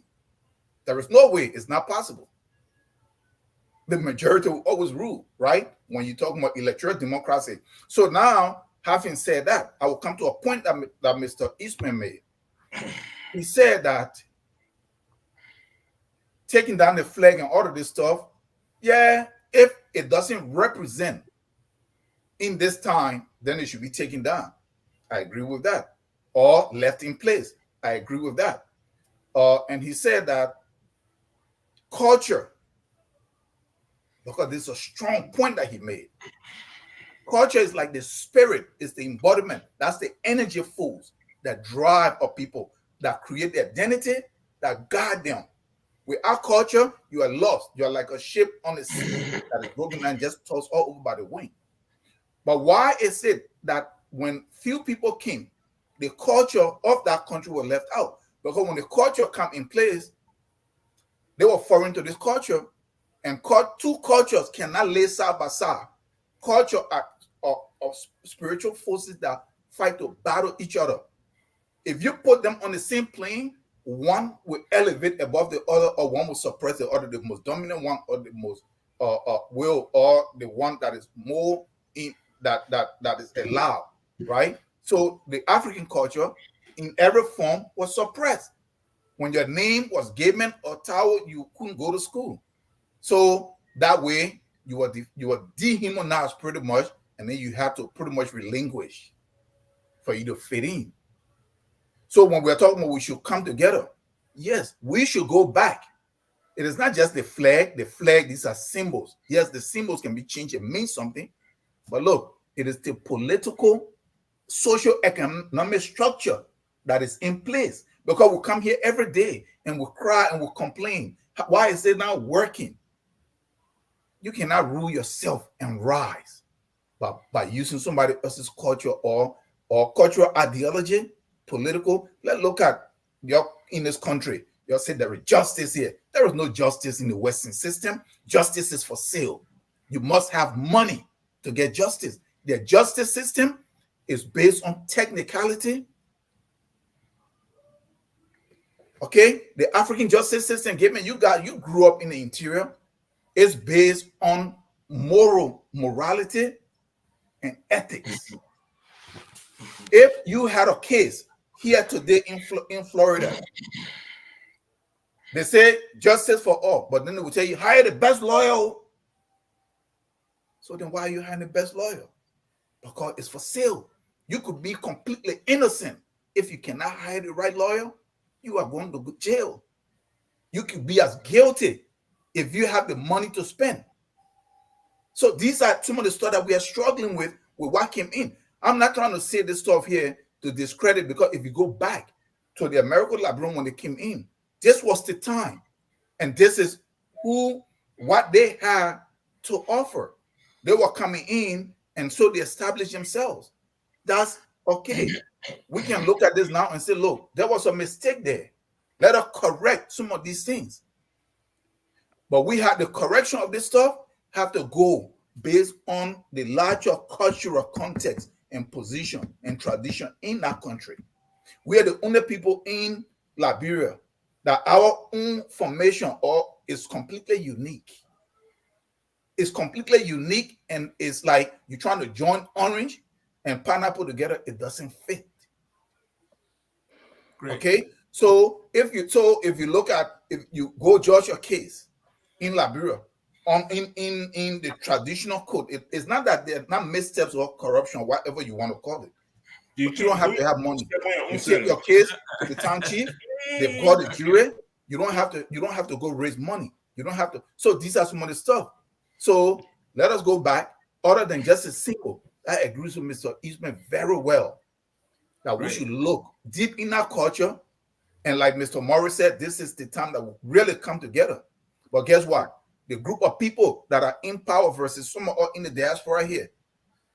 You know what that will do to us? It will make us to almost be irrelevant, because everything that we have learned to extract our own value and our own, to project ourselves as some kind of, when you start going to the culture, you are limited. Now you have to go actually to the chiefs and the elders, trying to understand them and trying to take that and see how you can elevate it and then make it to work on a national level. Guess what? Me and you, we are going to be left out. So we look at this to exert our own importance and our own place in that society. We defend. No, it shouldn't happen. Let's just leave it like this. And this is the problem that we have. I've come here every day. The problem we have is the system. We have to find a way to change that system. If we don't do that, we'll sit here every day. The corruption we're talking about is that system. The system you have is inherently corrupt. In the culture can do it. Okay. Yeah, in the African system, one last point so I can rest. In the African, in leadership in the African culture, you don't rise to power based on popularity. Based on that, you have the most money to spend. You rise in the chiefs, the elders, based on what you have contributed. Tangible contribution throughout. That is how you make those different journeys, and then you rise to that level. So under those conditions, you get good leaders. Good. Yeah, I can show up from anywhere and throw some money around. I'm popular. I sang, or I used to play football, or I used to dance, and then, or I stole some money. I can spend it here. I become president. So the system attracts criminals. Great. Thank you. Can I speak? Mr. Yes, Padmo, I will give you 10 minutes to close this one out. 10 minutes. 10 minutes. Let me debunk you the thing when you talk about. Listen, I'm coming to you. This thing about the money system is corrupt. You didn't grow up in a village where you are not part of the zoo. You can't get nothing going your way. So don't even go there with that. And secondly, like I keep saying, okay, we are in this country. The reason we are in this country and our children, our nephews are dying defending the United States. Were we here when they did the flag thing? There were only 13 colonies that did everything, and then everybody else came and then rallied around. 1950. Yeah, and then more than that because now they got everything. So what I'm saying here, it is we, the man in a suit, and not a suit. It's the man in a suit that makes that suit what it is. Every time they got a new state, they put a new style there to represent our state. Yes, we have to make sure. They don't change the whole flag. Make sure that their flag is worth something. If you walk somewhere and you say, I have the United States passport, and people say, Kampala, they let you go. You get a Liberian passport and say, wait on this side. Why? Because you and I collectively, we have fought to make the American flag that powerful. So what happened to us doing it for ourselves? Go ahead, Mr. Padmore. Man, wow.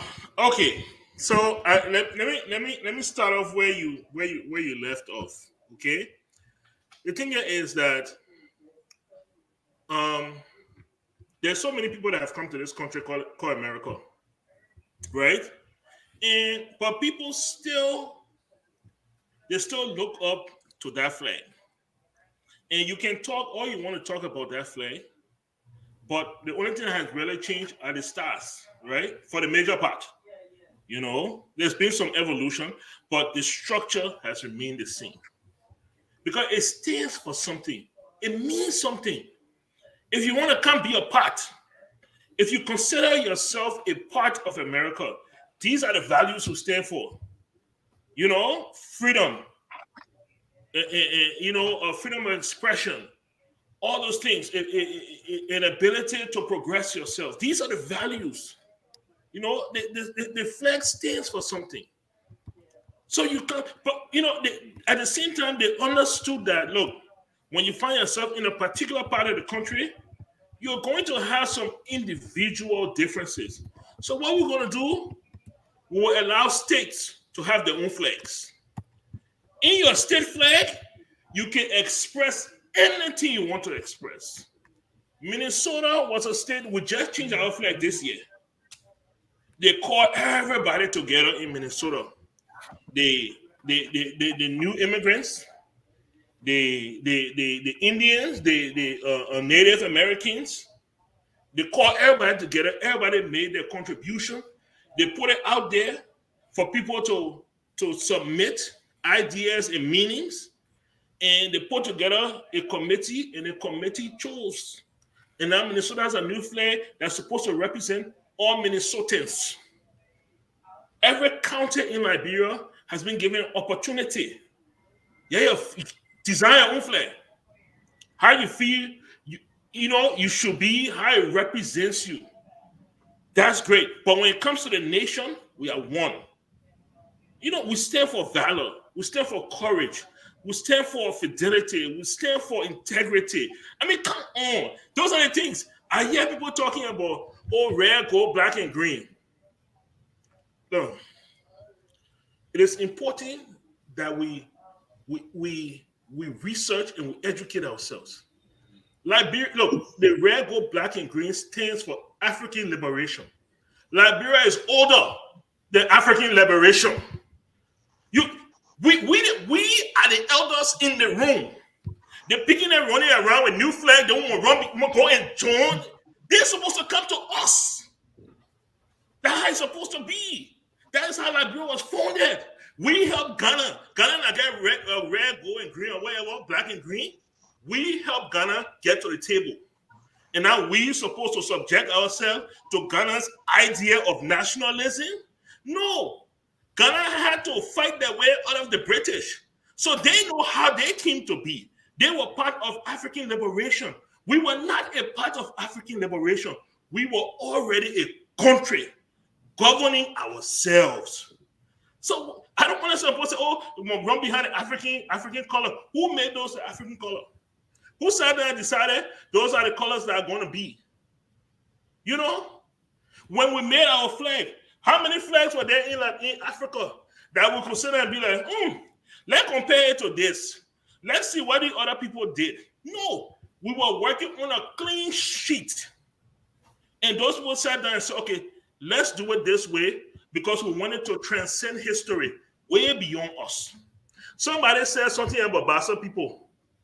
Yes, when the country was founded, Bassa people were there. When the country was founded, Kru people were there. It wasn't, look, just because they tell you, say, oh, yeah, I know the truth. I'll be honest with you, Kru people were there. Who were there? Okay?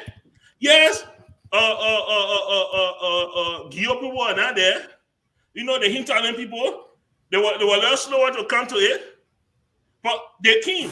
You know why they came? Because the French are going to take their kingdoms. The French are going to take their land. They came to the coast and said, we want to be a part of y'all. We want to be a part. Please allow us to be a part of y'all. Let's come. So we can all protect ourselves against the French and the British. That's how they came together.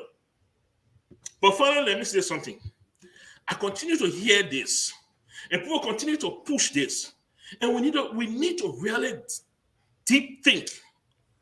I keep hearing anything about the love of liberty brought us here. When they came, the small group of people, when they came, they stole our land, they killed our people, and they... Look, in the southern United States... Mr. Padmo, don't open a can of worms. Yeah, don't open a can of worms. Mr. Padmo, real quick, somebody got a question for you. Hello? Let the person hold on 1 second. Let me finish the thought. Yeah. Let me finish the thought. In the southern United States, Georgia, South Carolina, going up to Virginia, where most of the, how we call it now, Congo people came from to begin the country, to start the country. There is a group there. They are called the Golakichi. Okay? They are a very, very fiercely cultural group. They survived slavery. And what is really unique about them is that they held on to the African culture. They are called the Golakichi. That name, Golakichi, is actually an evolution of the original name. The original name is Golagisi. It's a jointment of the Golas and the Gisi people. Everybody here know where the Gola and the Gisi people come from. Southern United States, today, you can go there and say, I'm looking for the Golakichi people. They will show them to you. Can you imagine a Gola man getting on a ship and returning to a land of his ancestors, and you call him a visitor? You call him an invader. The Golas, among the 16 tribes in Liberia right now, the Golas are the oldest tribe. They were the first to come and settle. Can you imagine a Gola man coming back to the land that he was told about? These are the lands of my ancestors. And then he get there, then you say, you are a stranger. You are a visitor. You are stealing our land. No. To that man, this is my father's land. How can I steal my father's land? How can I steal my own inheritance? We need to stop this thing about small group of poking and they care everybody. When the bombing become accounted, before you talk about the Gola people, what the Gola bombing included in the formation of the country, that the Gola people can start the country? Hey, guy, Yeah, 1 Gola minute. people 1 minute. dominated Liberia. We got a call All the here. Go time. ahead, Chief. Gola was Go ahead. dominating. No louder. Yes. Put it on speaker, okay? You ain't too good. Put it on speaker, okay? Yeah. Guys, I listened to the debate from the start of the show, but I'm not going to respond to the debate. I think I've heard the debate around Chisholm Fledge and the different governance issue, but I have a debate. I have an argument that I started, and that's what I want to throw out there. I threw out the other night. One, the CDC and the military party are the party of corruption. You can find yourself one of them. But these two parties for the past 20 years have actually led the country down the drain. What they've done in our country is they've increased poverty.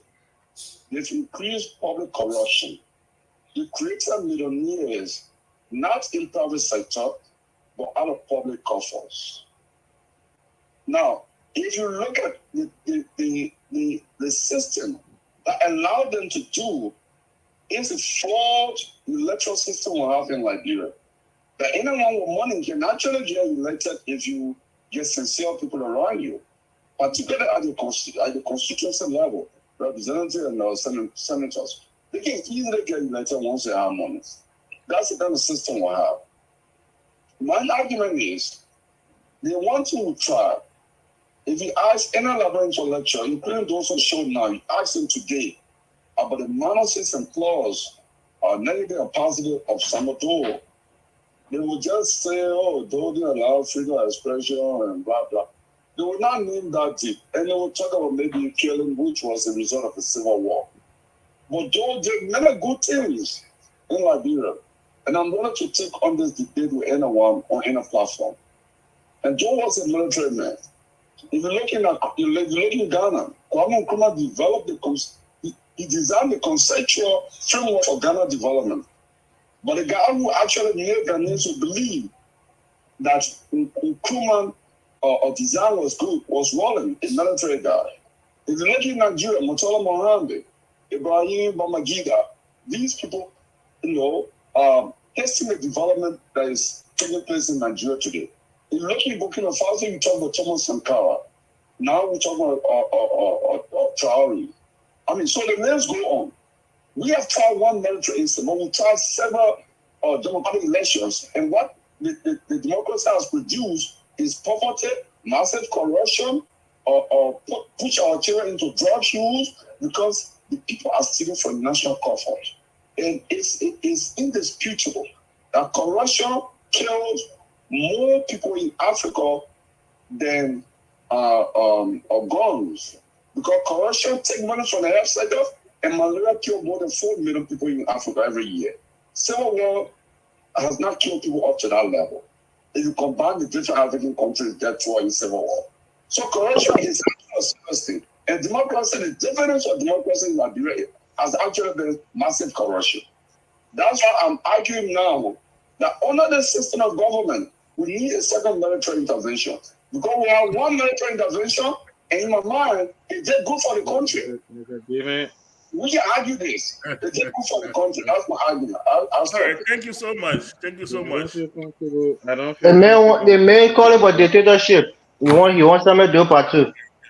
Listen, it's amazing that he has the freedom. He has the freedom to say that. People don't think through the whole thing. That's threatening. That's not freedom to say. He's threatening the peace of our country. He has the freedom to get on a public radio station or public radio media and say such thing and be very calm that nobody going to come to his door and knock on his door. Obviously, where he lived during the Doe era, if you had said that during the Doe era, they were going to come knock on your door, oh man, and you were going to go missing. So the main point is that Doe did a lot of development. So since Doe died, we developed the way we were developing during Doe time. The way he was from the was still going to get missing. You're going to get missing. Probably. Y'all bring that to me. He's bringing that funny. You're your boss. I will tell you. Mr. Padmore. Yes, sir. What I'm missing in the beginning, there were things that culminated that led to that. We want to close it now, but I made this analogy yesterday. If you have a groom and a bride, and all the bridesmaids are prettier. Okay. You going back to the Brahmin, put it in the weather. Okay. And the groom man then look good, and the groom himself doesn't look good. Sometimes the bride look the other way, or the groom look the other way. We don't want Oh that. God. Listen, Mr. Jimmy, what I'm you saying talking this. about? Isn't we who are supporters of democracy, are we so bad that other people are looking at other bridesmaids? Yeah, the people admiring, trying in Burkina Yeah. Faso, dictator, military man. Mr. Padmo, they gotta speak to us. We who are defending this. Why when we leave and go, we say we're not only defending our country and our family, but we are defending a rule of law. We are defending a system of thought. Why we don't do that? For someone to say they are looking at the dictatorship compared to, oh, we are in bad shape. Mr. Gaming, let me ask you a question. Who brought up this flag business? Is it the GMB government or was it just people on Facebook?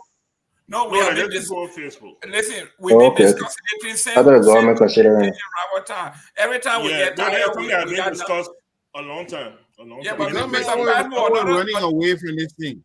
All the government that run away. I don't know why Joe didn't change it because Joe came and top Joe of his understood. Yeah, why but let me tell you something. Let me tell you Mr. something. Eastman, Joe understood. changing it means nothing. If you Mr. Palmo, you genuinely want to play the team because of the people in that corner of the country. You want beat your chest and say that when people corner of the country. That the quiet part there, say that one out loud. Mr. Padmore, Yes, Mr. Padmore, now My the people, the Bassa people, the Crew people, the Gribble people, and the Congo people. Those are the four people that No, brought the this group thing. are not there. The group are not there. The Gribble people are not there. The girl boy was silent with that. The girl boy was don't. What you mean the girl boy not there? Why you let the girl boy you through, man? I said group The girl boy was there for silent too. They were part of the culture when the culture started. What you mean that? How you gonna say that? I gotta do that? The girl boy silent. Talk to Mr. John. Man, that girl man for doing the thing in silent country. What you mean that little girl boy is silent? What wrong with We talk about the original people. them? So what they give a great deal when they come from the Maryland when they give them the bush grubber and the sea grubber. Mr. Morris. So here's the thing. The global people had their own nation. When the French people hit in, they couldn't hold on to their own nation. They called Montreal straight. They sent messenger running for days. So please. You see that what I'm telling you that man that you get that you're the one save all the culture people there. The great people get a Italian article called Talo. And they're doing very well there in articles. Is it true that Maryland joined Liberia? Taboo. Yes, Maryland joined Liberia. Is that true? It was 1857. That's correct. That's true. Can I say something? So what's wrong with that? Can I say something? Yes. Well, anyway, let's go to closing. You got 1 minute. I will close. Can I close first? So yeah.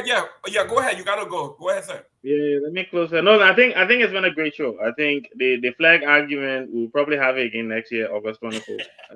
So it's not something that's going to go away. But it's been a great show today. Great ideas. Even though we disagree on a couple of points, I think the government needs to take heed to what we're saying and start to treat its citizens with dignity. I think at the end of the day, we're all Liberians, whether you're from the CVC, the ANC, the whatever C you're from.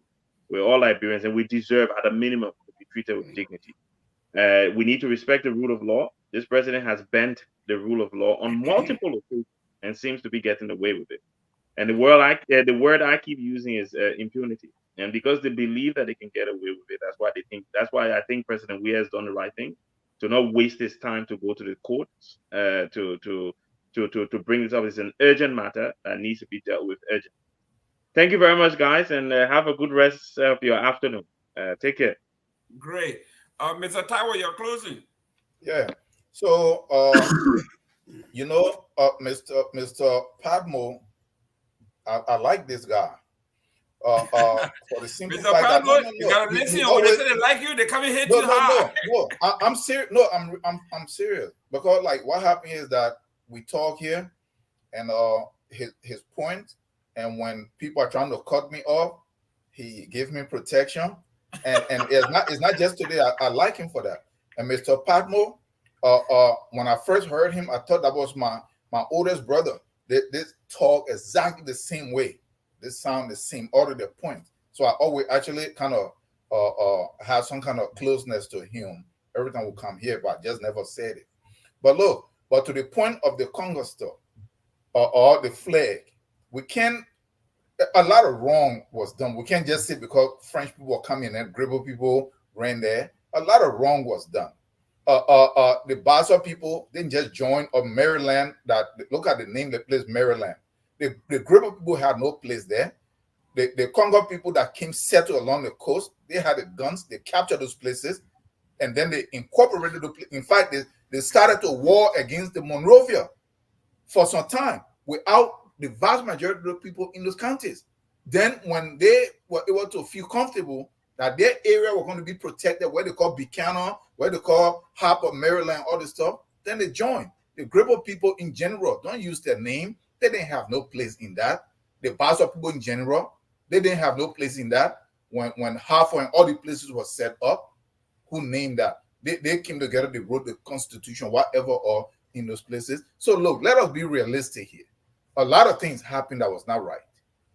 Like Mr. Morris said, like Mr. Eastman said, let this be an opportunity. Let us not try to want to hold on to something old. For me, it's not whether the flag change or not. Those are symbolic. If we change the culture and we change the mentality and we forge a new foundation to move forward on, guess what? Those things probably become irrelevant anyway.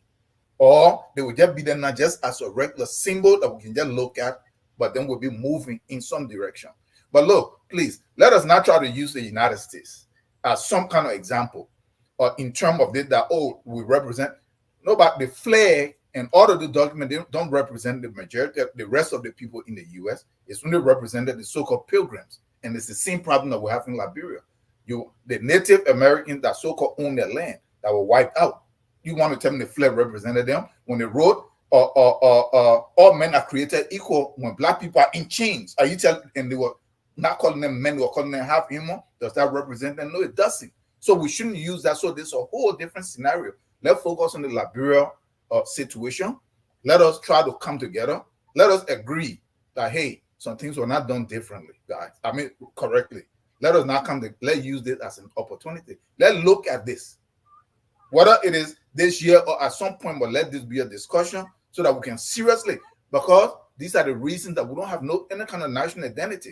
Because all of the things that represent the state only represent a small group of people, and the vast majority of the people are left out. So then how can they unite around this?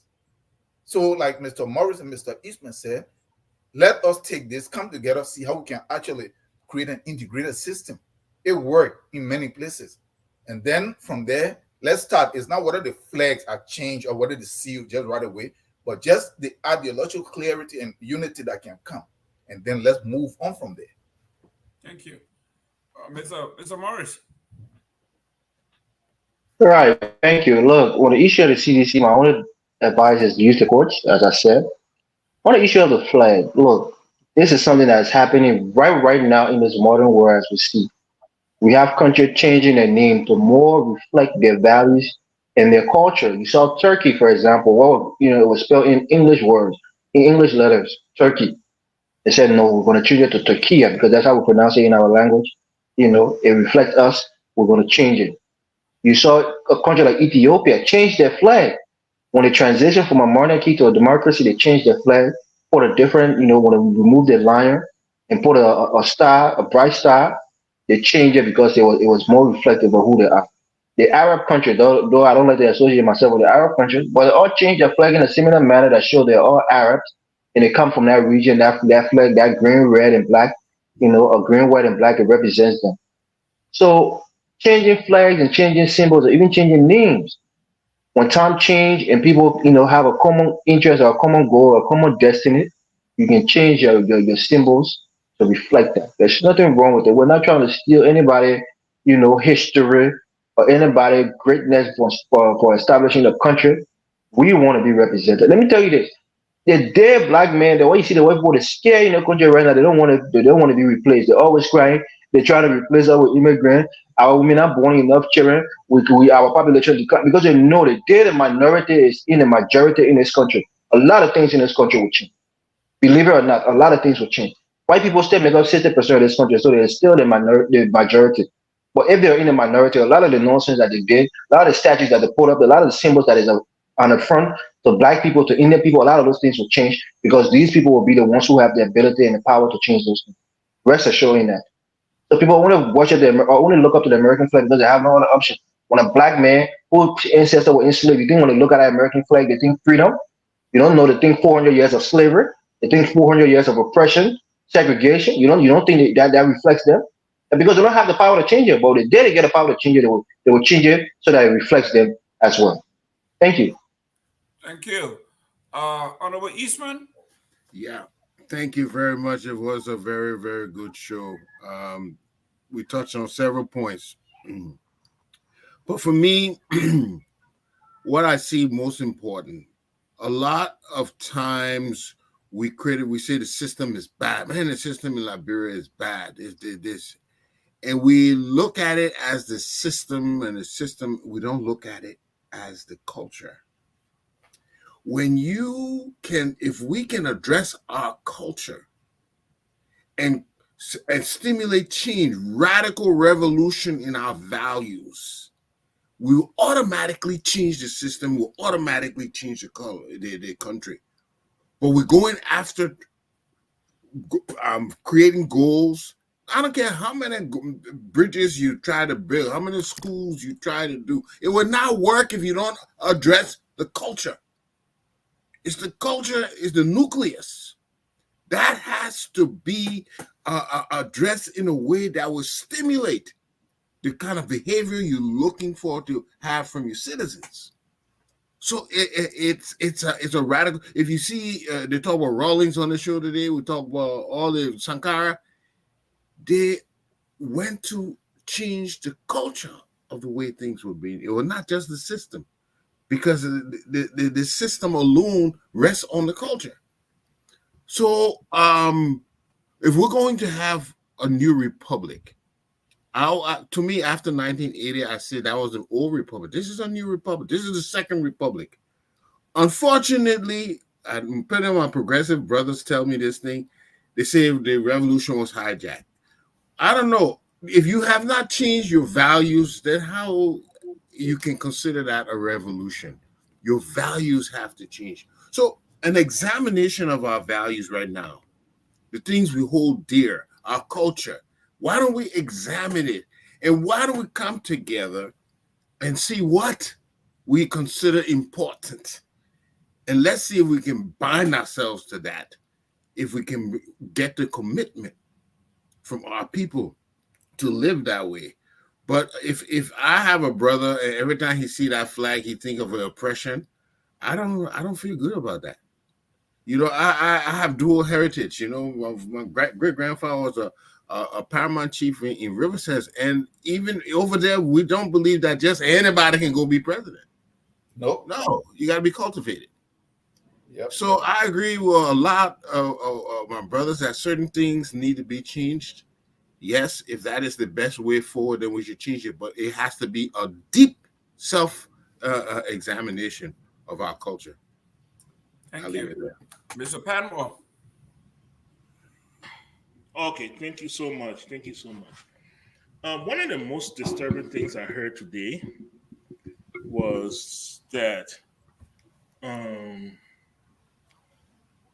our children don't feel represented. Our children don't know what the flag stands for. That is profound, because it means we're not teaching our children the history of Liberia. We're not teaching our children the essence of Liberia. And it doesn't matter what flag it is. Whether we change flag today, we change flag every 10 years. Because now they see the full pool coming to join. So maybe we got to make space for the full pool. So when they come, we got to change the flag one more time. Because the full pool need to be represented. Charaba. But we have an obligation as citizens of Liberia, as citizens of a nation, as descendants of Liberians, to teach our children the history, the values of Liberia. And I'm not talking about the value of Monrovia. No, I'm talking about the values of Liberia. Where you got your value, where you got your cultural grounding. We have to teach our children these things. Okay? Yeah, for me, I'm half. Where one you give Congo, America, Liberia? Where one you won't give it? You know? And I'm half Bassa. So I teach my children the grounding of both.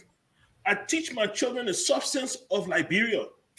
They want to know why we live in a country, we grow up in a country, but every day you run into Liberia. Every day you're spending money in Liberia. Every day you're investing in Liberia. They want to know why. So I have to sit down and explain to them why. Why Liberia? Why Liberia is so special? Why you should be, why when you speak about Liberia and being of Liberian descent, you should sit up, you should square your shoulders, and you should raise your chest. Why you should be so proud of such a nation. Why you should be. And it's something we have to teach our children. No school can do it for us. Even though we call on the government to teach civics and to do everything, but it's a personal obligation for us to do. And it doesn't matter, like I said, it doesn't matter if we change the flag or not. Now, to the other issues that we talk about. Okay, look, when Liberia was founded, Liberia was a coastal country. You know, it was Mesurado. It wasn't even Montserrado. It was Mesurado, it was Bassa, it was Sano. That was the country right there. The rest of what we know today as Liberia, the 43,000 square miles, was not incorporated into Liberia. So Liberia was founded based on those three places. Okay? All the other areas in Liberia, they were independent. They were like autonomous.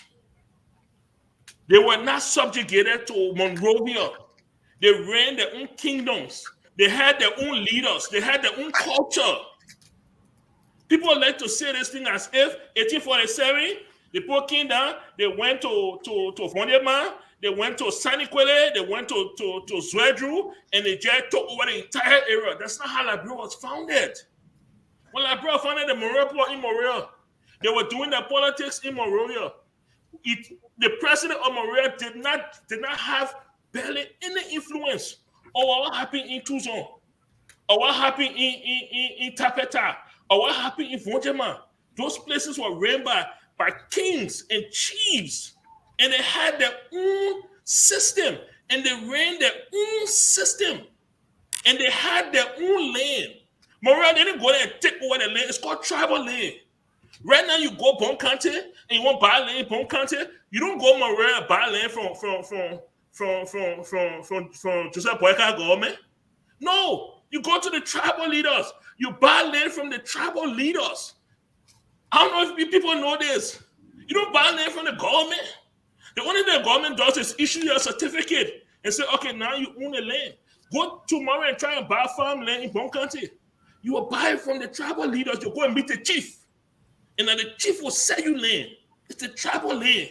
That's how it's always been in Liberia. They didn't come in. Yes, Montserrado, Mesurado, there were skirmishes and things like that happening. Absolutely. But these people did not come and steal for the 3,000 miles, 3,000 square miles. Majority of that were tribal leaders to do as they please. That's how Liberia has always been. And it's something that we need to be proud of. So when we talk about Liberia, we need to take the emotion of it and actually look at what really happened. Finally, CDC.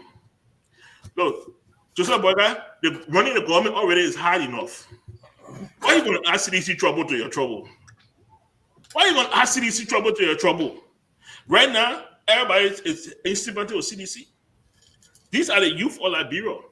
You can say they are misguided. You can say they have been indoctrinated. They are still the youth of Liberia. They are still our future leaders. Nobody will sit down and inject tear gas every single day. It will not happen. It will not happen. Unity Party, nobody will sit down and allow you to do that to them every single day. So every single time you send security forces to CDC headquarters, they are gaining more momentum. And they are gaining more sympathy. And people will start to side with them more. Even if we don't side with the children of the rats, will say you cannot continue beating this child over and over and over and over. Why? When you're on a CDC, people steal. Then when Grace May go and steal, then you leave it like that. When Gideon's go and steal, you leave it like that. But as soon as the children talk small thing, you send the security forces over there. Stop. Look, governing the country is hard enough. Fighting corruption is hard enough. Developing the country, attracting investors is hard enough. Leave CDC alone. Let CDC stay in the compound. Let them chant the chant. Let them do what they want to do. It's the freedom that we express. Our dictatorship brother, the one I talk calling for military rule. You know, every night that man I said I got full. I don't know where they go to the hut today. It got full. Look, Jerry Rawlings took over as a military man. He didn't govern like Ghana as a military man. He took over because the system that was in place wouldn't allow him to move forward politically. So the only choice he had was, if I'm going to rule Ghana, I have to take over militarily. But he didn't run Ghana militarily. He didn't sell Ghana to the Ghanaian people militarily. No, he didn't do that. He was elected and elected and elected, and he was good. He was honest, so he didn't have to rig elections. He didn't have to do that. Democracy, I will say this in a quote from Ronald Reagan. Democracy is not perfect. It's not perfect. But democracy is the best governance we have come across in human history. That's a lie. Hey, I want to ask one question. No, come on. No, not him. No, it's just a general question. Hey, when you want to call into the show, like, do you have to have a special account? No. The telephone number right there. You can call. There are certain carriers, like I think T-Mobile and one other carrier, they will charge you 1 cent per minute. Okay, because you're calling a conference line. It will tell me that this number cannot be called. Really? I've never experienced that before. Oh, that's the internet number you're using. Okay, man. You the new Congo mayor. You the new Congo mayor now, so I don't want all that stuff that you say. Listen, gentlemen, we got alternative. If you have someone that wants to call you, they will call. They can call you on your phone. You can put them on the phone. You can put them on here like I did. This is my number. They always call. If they can't get through, they can call you directly, and you put on speaker and put on the phone, and we listen. So no way anybody should be stopped from calling in. Yes, go ahead, Mr. Padmore. I'm done. It's been a great show. It's been a great Sunday. I mean, look, I love the fact we might disagree, but I love the fact we can come on here, we can express our opinion, we can express our thoughts. And at the end of the show, we can still respect everybody for their opinion, and we can still laugh, and move forward as Liberians. That is the most beautiful part about the whole thing that I love coming here. So great show. I look forward to next week. We'll see what will make the news this coming week, and then we'll definitely be here to discuss it next Sunday. Please, people, join us. Great. Ladies and gentlemen, Mr. Padmore talked about the teaching. When I came to this country, my first child went to pre-K, and they were teaching these kids how to wash their hands. They were teaching them how to be in line, wait for your turn. When you finish eating, you put your garbage in the bin. You don't put it on the floor. You clean up after yourself. They did that from pre-K. By the time the kids were graduating, 5th grade, going into middle school, they were seasoned. I had a representative from Grand Bassa County. We went to Walmart, and the line was very long, and everybody was in the line. So I told him, I said, do you see this line? Do you see any senators here, any representative? He said, I can't tell. I said, that's the point. These people, this was ingrained in them from birth, basically. So when they get here, some of these guys are multi-millionaire, they are representative, but they know when they get here, they need to be in line. They didn't just learn it. They were not born with it. It was ingrained. It was taught. So when we want to hold up this flag, everybody has something called pride. When you are proud of something, you hold on to it. When we teach our kids from birth the importance, the symbol, what it represents, and who we are, and if we live by those cultures that we're talking about, to be honest, to respect your elder, respect the other person, rule of law, all of these things we need. If we follow that, everybody will love our flag. But if you have a flag and the Congo people in there, they stole it, we accuse them of stealing money. Then the country boys came in, like PLO said, they want the country people doing that. They are stealing at an industrial level. They're not regular stealing. Industry is an industry. So if you're doing this, you say the Congo people didn't do this for us. You got the power. You got more money. During our childhood, representative was making $200 a month. Now you are making $30,000 per month. And you say the flag, you don't want to talk about yourself. You don't want to talk about your inability to develop your neighborhood. Somebody showed Grand Cru today. I they call it the capital city of Grand Cru. And they said, look at Bagleyville. Look at Bagleyville. This is capital. And you got president from there. You got a speaker from there. You got a pro tem from there. You got these people. And you want to blame the flag? You want to blame the Congo people still? So my people, this flag is a distraction. Let us do it. You look in your home. Some of you have sent money to your cousin, your brother to build homes.